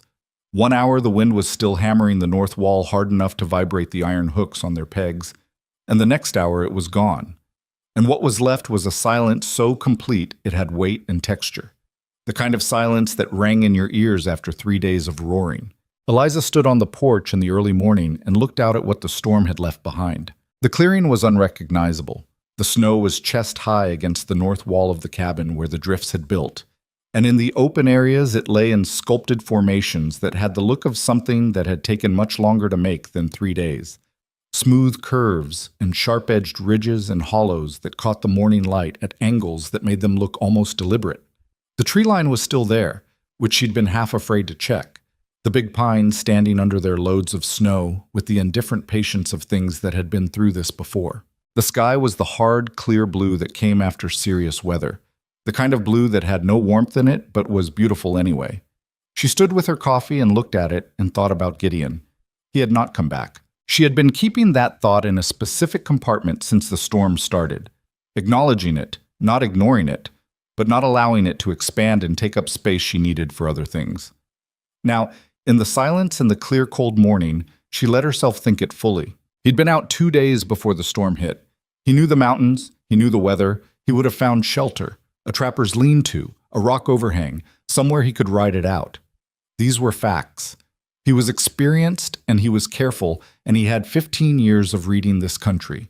But the storm had been larger than anyone had predicted by a significant margin, and the cold had been serious enough to kill. And he was one man in an enormous amount of wilderness. She went inside and made breakfast. Ethan's hands were better. He had come through the hypothermia without losing any fingers, which the temperature he'd been exposed to made something close to a miracle of timing. She'd gotten to him when she had because of luck as much as anything. The particular luck of going down face first into the snow rather than on his back, of being found at 50 feet rather than 60 where the rope would have run out. She had not shared this calculation with him. He was 15 and he'd been scared enough already. He sat at the table now eating his oatmeal with the careful movements of someone whose hands were still tender, and he watched her over his spoon in a way that was different from before. Not the guarded assessment she'd been getting for 3 months. Something else. A directness. A lack of performance. Like the storm had stripped something away that he'd been using as cover. "Your hands need to stay warm today," she told him. "No outdoor work." Your hands need to stay warm today," she said again, not unkindly but clearly, the way she said things she meant the first time. He looked at her for a moment, and then he said, "All right," without the pause, without the beat of deliberate delay she'd grown accustomed to. Just, "all right." She turned back to the stove. James was watching this exchange with enormous interest, as he watched everything with enormous interest. Henry was at the table with his carved horse near his bowl, which he sometimes brought to meals and sometimes didn't, and she had never commented on it because she understood it was not for her to comment on. Clara had come down wearing the rag doll tucked under her arm like a parcel, and her braids were lopsided again because she'd slept on them. "Come here," Eliza told her, "before you eat." Clara came and stood in front of her and submitted to having her braids redone with the patience she reserved for this operation, which was more patience than she applied to most things. "Is Papa coming back today?" she asked. Margaret, who had come downstairs and was pouring herself water, went still for just a moment at the shelf. "I think probably today or tomorrow," Eliza said. She kept her voice even, working through the first braid. "The storm's over and the sky is clear. He'll be moving as soon as he can." But where was he? Somewhere safe and dry, out of the wind. How do you know? "Because he's been taking care of himself in these mountains since before you were born," Eliza said. "He knows how to find the safe places." Clara considered this. "Did he have food?" "He keeps things in his pack for exactly this kind of situation. Dried meat, hardtack, enough." "Is he cold?" "Probably a bit. He'll be wanting his coffee when he gets back."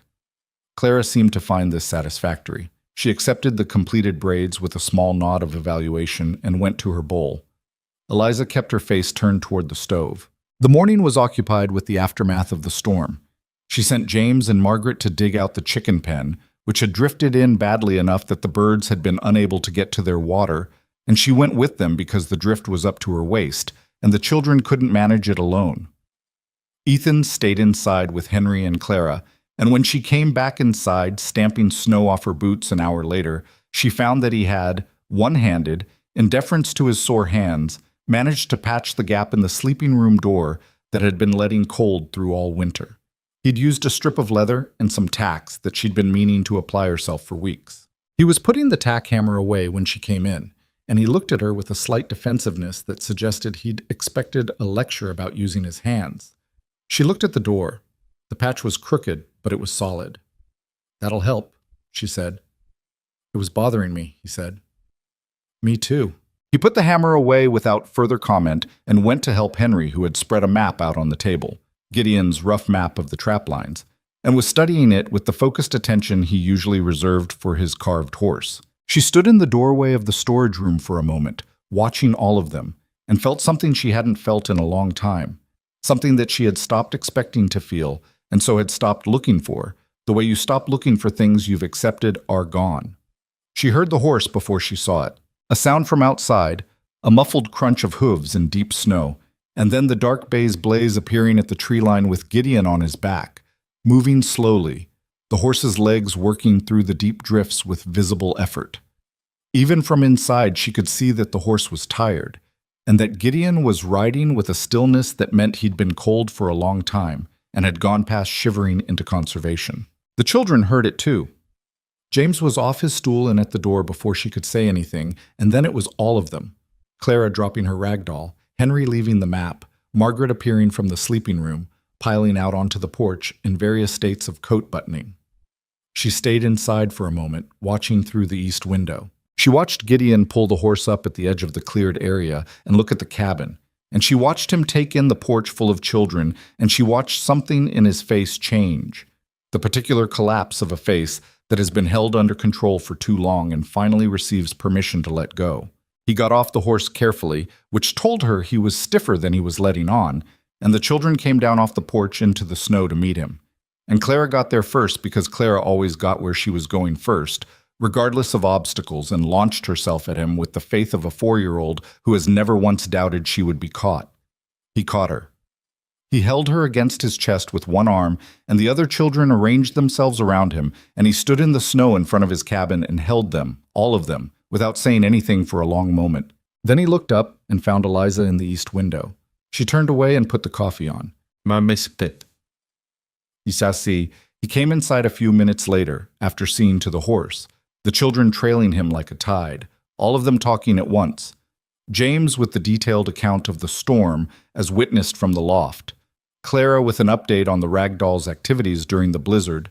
Margaret quieter, but close. Henry stood near the door and watched his father with the expression he usually wore, which was careful and deep.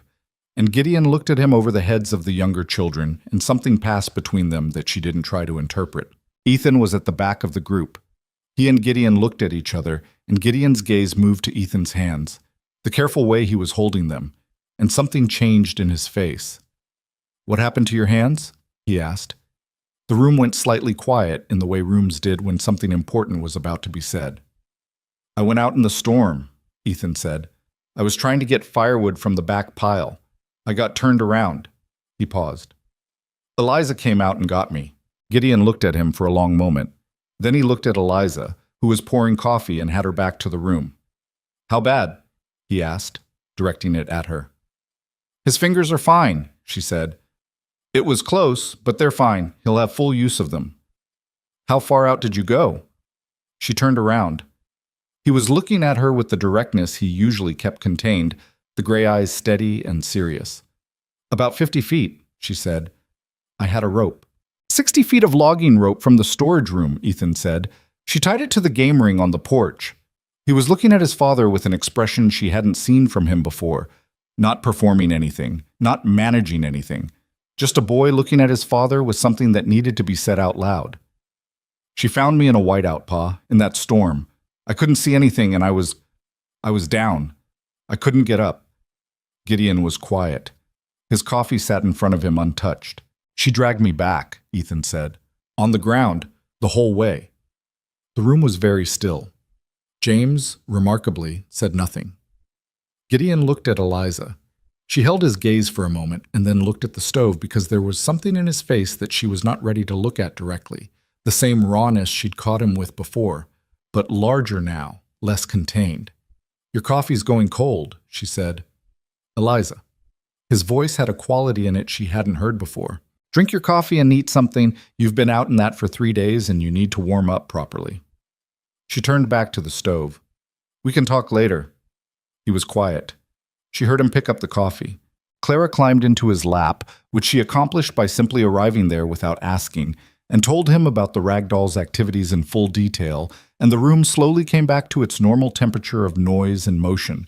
And Eliza made a large meal out of the salt pork and the last of the root vegetables and a pan of cornbread, and they all ate together at the table that was almost too small for 7 people. Under the table, she was aware that her right knee, which she'd come down hard on in the snow when she found Ethan, had stiffened badly during the night and was currently making its displeasure known in a low, persistent way she was ignoring. She would deal with it later. Not now, not in front of them. She dealt with it later, which meant sitting on her cot in her room after the children were in bed, pressing her hands against the joint and evaluating the damage. Bruised, not broken. Swollen enough to be concerning, not so swollen as to be alarming. She'd wrap it in the morning. She'd managed with worse. There was a knock at her door. She pulled her skirt down over the knee, which was absurd given everything, and said, "Come in." Gideon opened the door and stood in the frame. He was holding a lamp and he'd changed out of his trail clothes into dry ones, and he'd combed his hair, which for some reason struck her as a specific and deliberate thing to have done. "Your knee," he said. She looked at him. "I watched you at dinner," he said. "You weren't putting full weight on your right side." "It's bruised. It's fine." "Can I see it?" "It's fine, Gideon." "You went out in a blizzard and dragged my son back from 50 feet on your knees. Let me see it." She held his gaze for a moment, and then, because she was tired and her knee hurt, and she had run out of the specific energy required to deflect him, she folded back her skirt. He set the lamp down on the floor and crouched beside the cot, and looked at the knee without touching it first, assessing. Then he pressed 2 fingers lightly against the swelling, watching her face, and she kept her face neutral, though it required effort. "That needs binding tonight," he said, "not tomorrow." "I was going to do it in the morning." "I'll do it now." He looked up at her. "I have a clean bandage in my kit. I've dealt with worse than this on myself and worse on the children." She wanted to say she could do it herself, which was true. She wanted to say she didn't need help, which was also true in the technical sense. Instead, she sat on the cot while Gideon Thorne went and got his kit and came back and knelt beside her bed in the lamplight and wrapped her knee with the careful, practiced hands of a man who had spent 15 years a long way from any doctor. He didn't talk while he worked, which she appreciated. He was good at the task, which she also appreciated. The binding was firm and even, and when he was done, the knee felt measurably better. He sat back on his heels and looked at his work and then at her. "I was worried," he said. "When I was out there and the storm came in. I kept thinking about—" He stopped. "I kept thinking about whether you'd manage. We managed." "I can see that." He was still looking at her. "That's not entirely what I meant." She looked at her bandaged knee. "I know what you meant." A silence. The lamp between them put his face in shadows and light alternately, and she was aware of how close he was, kneeling beside the cot, and aware that her heart was doing something it was doing without her permission. "When I came to Dry Creek Crossing," he said slowly, "I was looking for someone who could keep my children alive. That was the whole of what I was looking for. I wasn't looking for—" He stopped again. "I know," she said. "I need to say this." She looked at him. "You are not what I came looking for," he said. "You're considerably more than that, and I didn't account for it. I don't know what to do with it, frankly." She looked at him for a long time. He held it, steady the way he held most things, but she could see the cost of it, the slight tension around his jaw, the way his hands were resting on his knees with a deliberateness that meant he was keeping them still on purpose. "I don't know either," she said. "I came up here with very specific expectations about what this was, and it's turned into something else, and I'm aware of that, and I don't have a lot of experience with the something else." "Neither do I," he said. "Catherine and I married young. I don't know how to—" He made a gesture that was almost helpless, which on a man his size was surprising and oddly moving. "I don't know how to go about this." "Neither do I," she said again. "So I suppose we're even." Again. The edge of his mouth moved, the almost thing that she had been watching for months. "Your knee needs rest," he said, which was the most Gideon Thorne thing possible to say at that moment, and she felt something in her chest release in a way that was not entirely comfortable, but was entirely real. "I know," she said. "Good night, Gideon." He stood up, picking up the lamp. He stood in the doorway and looked at her for one more moment. "What you did for Ethan," he said. "I need you to know that I understand what you risked, and I'm not going to pretend it was just—" He stopped. "I'm not going to pretend it was just part of the arrangement." She held his gaze. "Go to sleep," she said. "You've been awake for 3 days."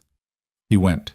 She lay in the dark and looked at the ceiling and listened to the cabin settle and the wind, which was just ordinary wind now, moving through the pines with the low sound it made when it meant nothing in particular. In the morning, Ethan was up before her. She came out of her room to find the fire already built and the coffee already on, and Ethan standing at the east window with his cup in his 2 carefully held hands, looking out at the clearing where the storm had left its marks. He heard her and turned around, and she saw that he'd slept better than he had since she'd arrived. The tight, watchful look he carried was still there, but further back, less immediate. "You didn't have to do the fire," she said. "I wanted to." He said it simply, without the qualifications he usually attached to everything. Your knee. Pa said you hurt it. It's better this morning. He looked at her for a moment. I keep thinking about it, he said, being out there. I couldn't feel anything, and I couldn't get up, and I couldn't even tell which way was the cabin. He stopped. I thought I was going to die out there. I thought that clearly, like a fact. You weren't wrong to think it. And then I felt you. He looked at his coffee. I wasn't fully conscious, but I felt someone grab my collar, and I thought it was my father. And then I thought, no, Pa's not here. And I couldn't figure out who else it would be. She sat down at the table. Her knee was stiffer than the night before, which was how bruising worked. Does it change things? She asked, knowing it was me. He looked up sharply, like the question had caught him somewhere he hadn't expected. Yes, he said, not defensively, just plainly. How? He thought about it seriously, the way he did when he decided to answer something honestly rather than carefully. I kept thinking you were temporary, he said, like something that would last the winter and then be done. Like you were passing through and we were just where you happened to be. He looked at the fire. I don't think that anymore. She looked at her hands on the table. I'm not sure what I am, she said. Honestly, you're here, he said. You're here and you went out in that and you... He stopped, tried again. My mother would have done that. If one of us was out there. He looked at her, and his gray eyes had something in them that she did not try to name, because naming it felt like it would break something. That's all I mean. They sat in silence for a moment, the fire going, the coffee heating, the cabin around them holding the cold out as it had been doing since November. I'm going to need you to carry water today, she said finally. My knee won't manage the creek path until tomorrow at least. I know, he said. I already figured. He went and got his coat. The days after the storm had a different quality. Not easier exactly. The practical demands of mountain winter didn't ease but changed in some way that she felt rather than named. The children moved around her differently. Henry, who had always positioned himself nearby without announcement, now sometimes simply sat beside her without any pretense of a reason. James began telling her his long stories with the addition of her actual name. Not ma'am, which he'd never used, and not nothing, which was what he'd been using, but Eliza, dropped into the middle of sentences like it had always been there. Clara called her mama once, accidentally, in the middle of asking about the chickens, and then looked up with eyes wide and uncertain. Eliza had looked back at her for a moment, just a moment, and then said, The brown hens are the laying ones. The gray one is older and doesn't lay much anymore, and continued the conversation as though nothing had happened, and Clara had followed her lead, and the words settled into the space between them without being made into a thing. Margaret noticed. Of course Margaret noticed. Margaret noticed everything. She mentioned it that evening, quietly, when they were washing up together. She calls you that sometimes, she said, when she thinks no one can hear. Eliza kept washing the bowl in her hands. I know. Does it bother you? No. Margaret was quiet for a moment. She was too young when Ma died. She doesn't really have a clear picture of her anymore. I can see it fading. Her voice was careful, the way her voice always was when she was holding something together by discipline. That's the part that's hardest, watching the little ones forget. She won't forget, Eliza said. You'll tell her. Ethan will tell her. And I'll tell her whatever I know, which isn't much, but it's something. Margaret looked at her. You do that. I'll do that, she said. Not conditionally. Margaret looked back at the dishes. Okay, she said. Just okay, which for Margaret was considerable. Gideon and Eliza found their way toward each other in the careful sideways manner of two people who had both been hurt by the world enough to approach new things at an angle. There were no declarations. There were evenings by the fire after the children were in bed, talking about the trap lines and the food stores and the spring repairs the cabin would need. And somewhere inside those practical conversations was another conversation that neither of them spoke directly, but both of them understood was happening. There were moments, his hand briefly covering hers when she passed him the coffee. The way he positioned himself between her and the door when the cold came in sharp. The particular way he said her name now, a tone she'd never heard in it before that she had no adequate word for. She did not rush it. He did not rush it. They were not young people with the luxury of being careless. One evening in the third week of February, when the worst of the cold had fractionally eased, and the days were beginning to lengthen by minutes, that were not yet noticeable but were accumulating, Gideon came inside from the evening chores and found her at the table, doing the accounts, the careful tracking of what remained in the stores against how many weeks until the mountain trails would be reliably passable for a supply run. He sat across from her and watched her work for a moment. "We're going to make it through," he said. "I know," she said. "I've been knowing since January." "I wasn't sure in January. I didn't say that, but I wasn't." She looked up. He was looking at her with that directness he was doing more of now, the door more open than it had been. "The arrangement," he said. "The one we made in Dry Creek Crossing." She set down the pencil. "I'd like to make a different one," he said, "if you're willing." She looked at him across the table, this large and careful and frequently infuriating man who had come to town with 5 frightened children and an impossible problem, and had chosen her out of all of them, and she thought about the rope tied around her waist and the 50 feet of whiteout, and Clara's small voice saying, "Mama," when she thought no one could hear. "What kind of arrangement?" she said. "A real one," he said, "not just the winter." She picked up her pencil. She looked at the accounts. She looked back at him. "I have conditions," she said. Something in his face, not quite relief, but the shadow of it. "Tell me." "The children get a say. All of them, including Ethan. Not a vote. This isn't a vote. But they get told what's happening before it happens, and they get to be heard." "Agreed. I need to know the finances, fully. What the trap lines bring in, what the homestead costs, what we have, and what we don't. I won't manage a household in the dark." "That's fair. And if I think something is wrong, I'll say so. I won't go around you. I'll say it to your face. But you have to hear it." He looked at her steadily. "I'm listening to you right now, aren't I?" She held his gaze, then she nodded once, slowly. "All right then," she said, "a real one."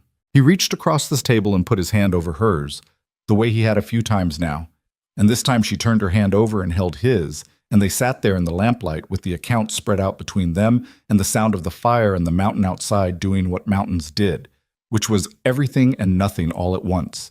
And it was not a fairy tale, and it was not simple, and there was still grief in the house and winter still on the ground. But his hand was warm and steady, and hers was too. And in the loft above them, she could hear Clara talking to her rag doll in the particular low, serious voice she used to tell it things she considered important. And underneath that, Henry's even breathing, and James's occasional interruption of some dream, and Margaret's quiet. And Ethan, whose breathing she had learned to distinguish from the others, was still. Deeply still. The sleep of someone who had come through something and landed on the other side. She did not let go of Gideon's hand. The lamp burned low, and neither of them moved to turn it up. And the mountain held them in its dark and cold, and they held each other back. March came in the way March always did at that elevation. Not as spring, not yet, but as a loosening, a grudging acknowledgement from the mountain that the worst was behind them. The snow was still deep in the shadows of the tree line, and the north wall of the cabin still wore its drift, but the quality of the light had changed, arriving earlier each morning and lasting longer each evening, and the cold had lost the killing edge it had carried since January. The creek, when Eliza went to check it, had begun moving again at its center, a thin dark line of open water running beneath the ice that widened a little more each day. She stood at the creek one morning in the first week of March and listened to it, the sound of moving water after months of silence, and felt something in herself that she did not immediately have words for. Not joy, exactly. Something quieter and more durable than joy. The particular feeling of having come through something and still being upright on the other side. She had a list in her coat pocket. She always had a list. This one was the spring repairs. The roof that needed proper attention before the snowmelt caused real damage. The porch boards that had survived the winter but would not survive another. The storage room floor that had developed a soft spot along the east wall from water intrusion. Gideon had been adding to the list from his side. Fence lines to check. The animal shelter roof. 2 sections of the trail that had washed out badly the previous autumn. Together the list was long enough to occupy them well into summer. She folded it back into her pocket and went to break the ice along the creek's edge for the morning water. The conversation with the children happened on a Sunday, the Sunday after Gideon had asked her to make a real arrangement and she had said yes. She had insisted on the Sunday because it was the one morning that had its own ritual now. The biscuits, the slower pace, the family assembled before the day's work pulled them apart. She wanted the telling to happen in a moment that was already theirs, not in a random evening that would be remembered for this alone. Gideon told them, plainly and without ceremony, which was the right way to do it with these particular children. He said that he had asked Eliza to stay, not just through the winter but going forward, as his wife properly, and that she had agreed, and that he wanted them to know before any other arrangement was made. He stopped and let the silence sit. James spoke first because James always spoke first. "So you're staying?" "Yes," Eliza said. "For always?" "That's the plan." James seemed to process this for approximately 2 seconds. "Good," he said, and reached for another biscuit. Henry said nothing, which was Henry, but he looked at her with those deep reading eyes, and then he nodded once, slowly, the kind of nod that meant more from Henry than a paragraph would from anyone else. Margaret looked at the table for a moment and then at Eliza and said, "I think that's right," with a composure that was so clearly her mother's that it ached a little, but in a way that was clean rather than sharp. Clara was sitting in her usual place with the rag doll propped against the edge of her bowl, and she looked between Gideon and Eliza and said, with 4-year-old directness, "So Eliza is our mama now?" The table went quiet. Eliza looked at Clara, at the small, serious face waiting for a real answer, not a careful one. "I'm Eliza," she said. "I'll always be Eliza. And I'm going to be here, and I'm going to take care of you, and whatever you want to call me is all right with me." Clara thought about this with the thoroughness she applied to important questions. "I'll call you Mama Eliza," she decided, "because you're both." Margaret made a sound that she converted quickly into clearing her throat. Gideon looked at the window. Ethan had said nothing yet. He was at his end of the table, his coffee in front of him, and everyone was carefully not looking at him, which was its own kind of pressure. Eliza waited. She had learned to wait with Ethan. He looked up and found her looking at him, and for a moment they just held that, the two of them who had been the hardest to each other and understood each other most. "Ethan," she said, "you don't have to say anything right now." "I know." He picked up his coffee. "Put it down." "She'd want this. My mother, she wouldn't want—" He stopped.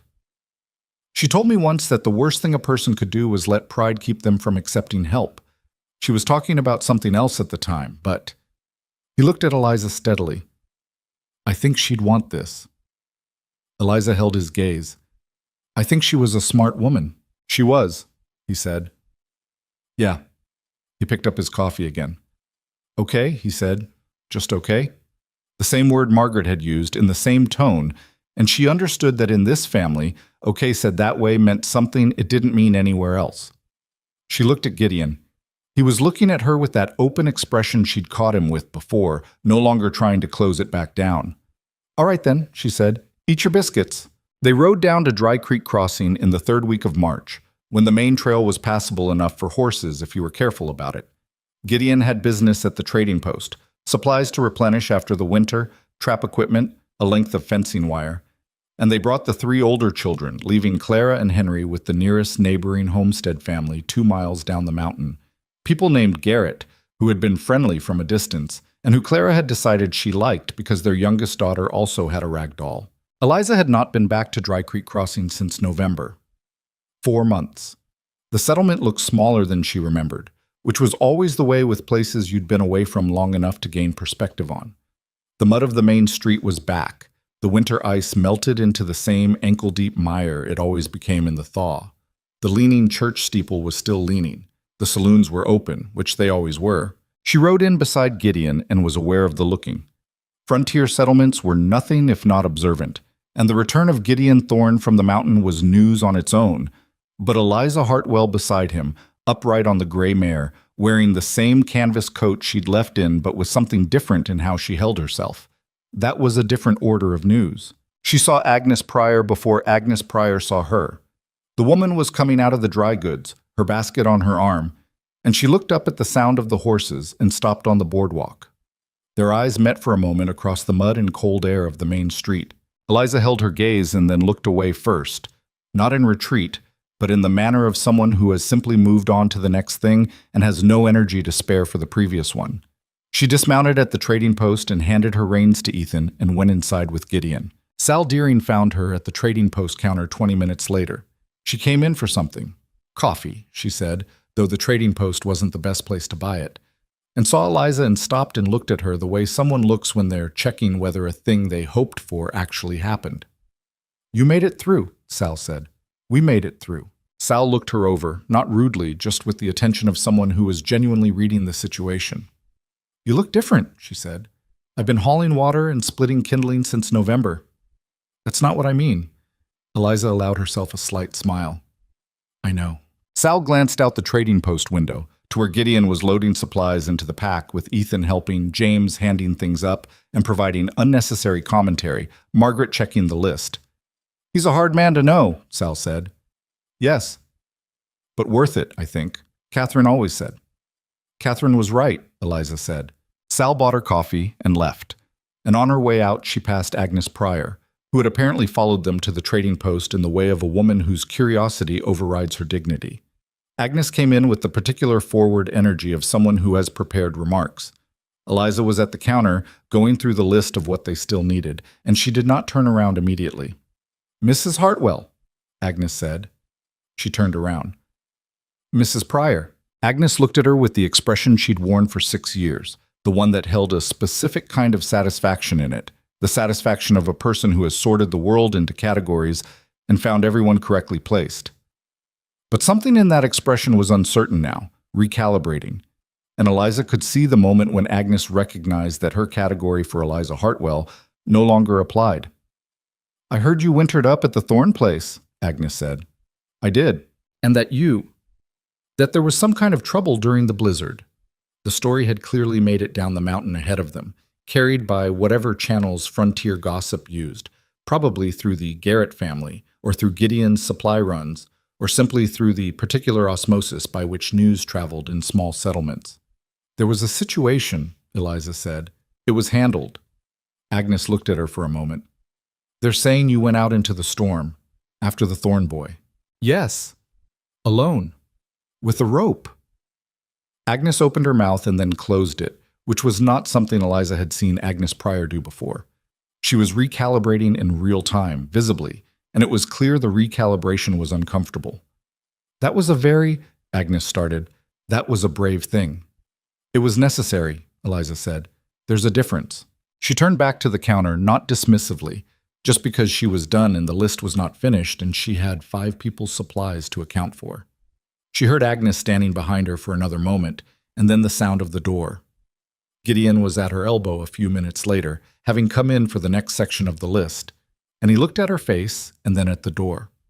"Agnes Pryor," she said, not making it a question. She found something to say. She started to. She didn't quite get there. He looked at her with that mouth corner thing. First time for everything. She handed him the section of the list she'd finished, and he went back out, and she heard James outside say something that made Ethan laugh. An actual laugh, not the short, controlled sound he sometimes produced, but an unguarded one, and she stood at the trading post counter for a moment and let that sound be what it was. They rode back up the mountain in the afternoon, the trail soft and slow with the melt, the horses picking their way carefully. James talked the entire way, as he always did, this time about the trading post and whether the man who ran it had ever considered organizing his barrels differently, a subject on which James had extensive opinions. Eliza rode beside Gideon and listened to James and watched the mountain and said very little. At some point, Gideon said quietly, just to her, "How was it?" "Fine," she said. And then because he was looking at her with the look that meant he was reading more than her answer. Strange. I kept expecting to feel something I didn't feel. Like what? I don't know. Smaller, maybe. Going back there after... She looked at the trail ahead. I spent 6 years feeling like Dry Creek Crossing was the whole of what was possible for me. And now it's just a town. It always was just a town. I know that now. She adjusted her grip on the reins. I didn't know it then. He was quiet for a moment. Then, "You don't regret it. Coming up." It wasn't quite a question. It was the kind of statement that has a question underneath it, for the person being spoken to answer or not. "No, she said. Not for a day. He nodded once, and they kept riding. The homestead looked different in March than it had in November. She'd been away from it for only a day and a half, but the return had the quality of seeing something with fresh eyes. The cabin set against the rock face, the big pines around the clearing, the covered woodpile on the north side still holding good supply, the cleared paths between the cabin and the creek and the animal shelter. The work she and Gideon and the children had done all winter was visible in the way a thing is visible when you've been too close to it to see it properly. It was not beautiful in any postcard sense. It was functional and solid and cared for, and those were better things to be. Clara came running from the Garrett place before they'd even finished unsaddling, with Henry close behind, and she launched herself at Eliza without slowing, which Eliza caught the same way she always did. Inelegantly, slightly off balance, adjusting to the weight of the small, determined body. "Mama Eliza," Clara said into her shoulder, already moving on. "Mrs. Garrett has a cat that has 4 kittens, and she said I could come see them again next week. Can we? Can we go next week?"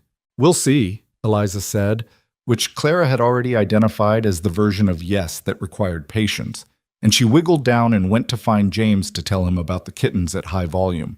Henry stood in front of her. He looked at her face for a moment with his particular reading expression. "You're back," he said. "I'm back," she said. He nodded, satisfied with this answer, and went to help unsaddle. That evening after supper, when the children were settled and the cabin had reached the specific quiet of a household winding down, Eliza sat on the porch steps in the cold that was still cold, but less so, and looked at the clearing.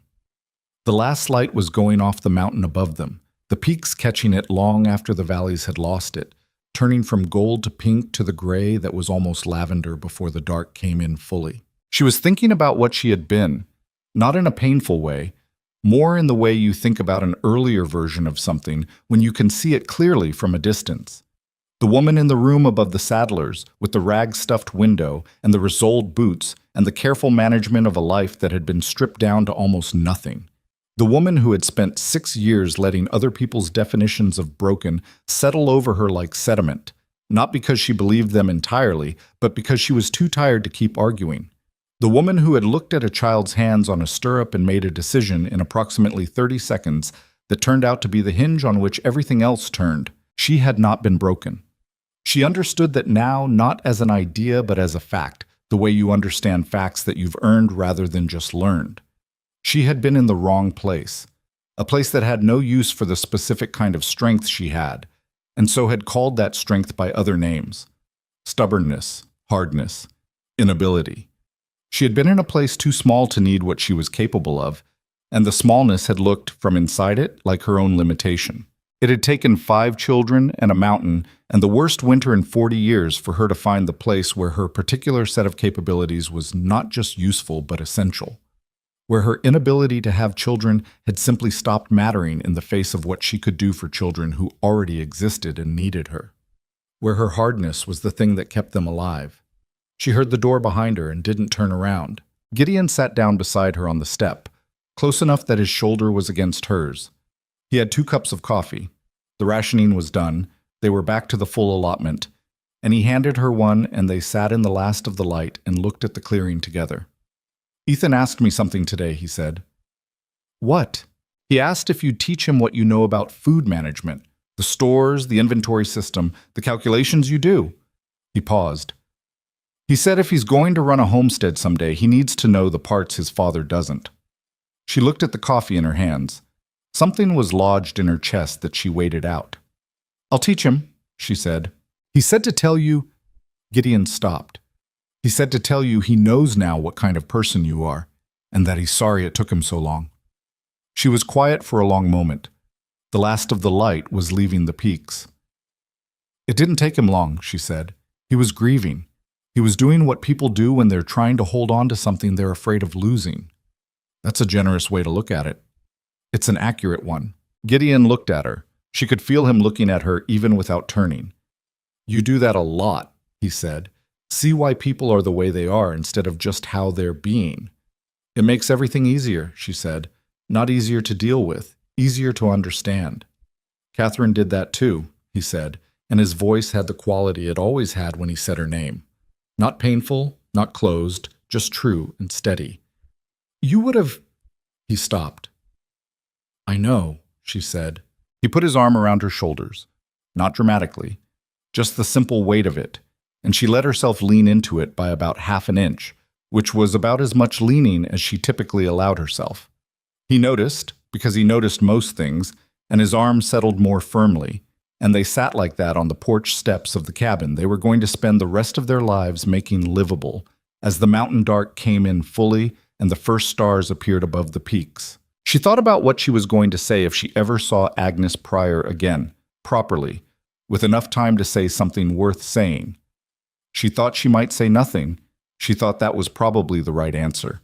Agnes Pryor's opinion of her had been wrong for 6 years, and the correction was not going to come from an argument. It was going to come from the simple fact of what Eliza Hartwell's life had turned into, visible and undeniable, and requiring no defense. The woman they'd called barren. The woman they'd called broken. The woman who had nothing left to lose and no good options, and who had made the only decision available to her and ridden up into a mountain winter with a stranger and 5 grieving children and a cabin that was falling apart. She had not saved them by being extraordinary. She had saved them by being present and stubborn and awake to what was needed day after day, without anyone seeing most of it, without applause, without the kind of recognition that people in towns gave to the kinds of courage they could witness and name.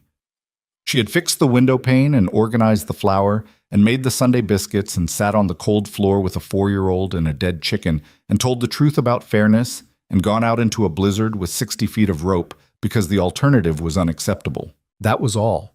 And that was everything. Ethan came to the door behind them.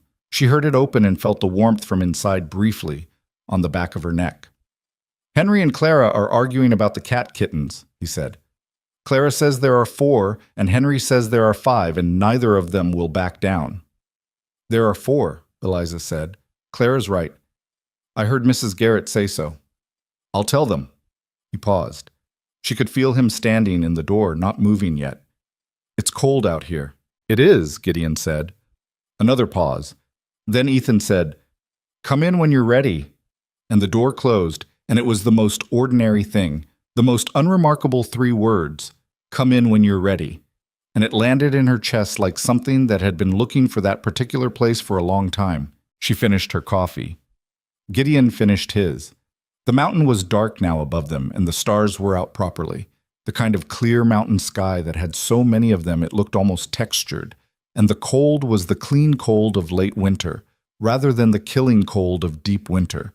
And somewhere in the cabin James was saying something at volume, and Clara was apparently still arguing her position on the kittens with the tenacity she applied to all positions she held. She stood up. Her knee, which had healed but still registered cold weather in a way she expected it would for a long time, complained briefly, and she noted it and moved on. Gideon stood up beside her. She looked at the clearing one more time, the snow still lying in the shadows, the dark tree line, the peaks invisible now against the dark sky. And she thought about November, about riding up this mountain with a canvas bag and a leather satchel and 31 years of being told she was not enough of what the world needed. She thought about the rope tied around her waist and Ethan's collar in her hands, and the roaring white nothingness of the storm. She thought about what she now knew that she hadn't known then, that the world was not always wrong about a person, but it was wrong about her, and the people who had been wrong about her were not cruel so much as limited to seeing only the one kind of value they'd been taught to look for, and she had spent years living inside their limitation as though it were her own. She was not going to do that anymore. She turned and went inside, into the warmth and the noise, and the particular golden light of the lamp that meant supper was recently over, and the children were still moving through the evening in the way children did, and the door swung shut behind her and Gideon both, and the cold stayed outside where it belonged. Clara looked up from her argument with Henry. Mama Eliza, there were 4 kittens, right? 4, Eliza confirmed. You were right. Clara turned to Henry with an expression of complete vindication. Henry accepted this with his characteristic equanimity, adjusting his position without apparent distress. James had moved on to something else entirely and was telling Ethan about it at length. Margaret was at the table with the primer, reading by lamplight, and she looked up when Eliza came in and gave her the small, composed nod that was Margaret's version of welcome home. Eliza hung up her coat. She looked at the room, the fire, the lamp, the faces, and she felt the thing she'd been feeling since the creek that morning, that quiet and durable thing that was more than joy and sturdier than happiness. She had been looking, without knowing it, for the place where her strength was needed, not valued by everyone, not celebrated, not made easy, just needed, in the deep and daily and serious way that meant it mattered whether she was there. She had found it in the last place the women of Dry Creek Crossing would have looked. And she was never going to be a woman who needed anyone to understand that. She only needed to know it herself, which she did, which was enough, which had always been enough if she had only known where to look. "Move over," she told James, who was occupying too much of the bench. "You're not the only one who needs to sit down." He moved, still talking. She sat. Skin you, bro. I was opening a stream now. In establishing a SARSAT or satellite phone communications capability between the crew on board Cognac. Integrity and the recovery It's team. very solid bowel movements. Doomsday. That will get sorted out Can you here tell them what to shortly. stop doing and pause? I need to shit. There's plenty of Loki, I cooling think on we board might be done Integrity, watching this. so there's no rush to begin the power down. Sam and G-Mans are fucking freaks, bro. Concur. We haven't had anything. Well, Sam is the one who come through. fucking implemented that shit in our brains. Alright, let's play Unwillingly. something now. We get the idea. Like, we get it. Alright, we get it. They're in space. Like, who gives a fuck? You know what I mean? What do we play, Ben? I don't fucking know, bro. Dude, come on. Make a contribution, please. Dude, I literally have not been playing video games. I've just been watching streams. I have Lethal. no idea what to play. Lethal. Another abiotic factor run, maybe? Oh my god. 20 million hours.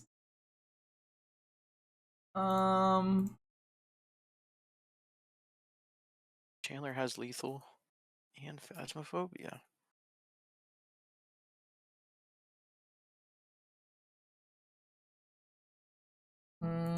We could play. I don't fucking know, man. We could play. Let's open up I Steam. wish I and could look through it see for the James 500th get time. tased. What?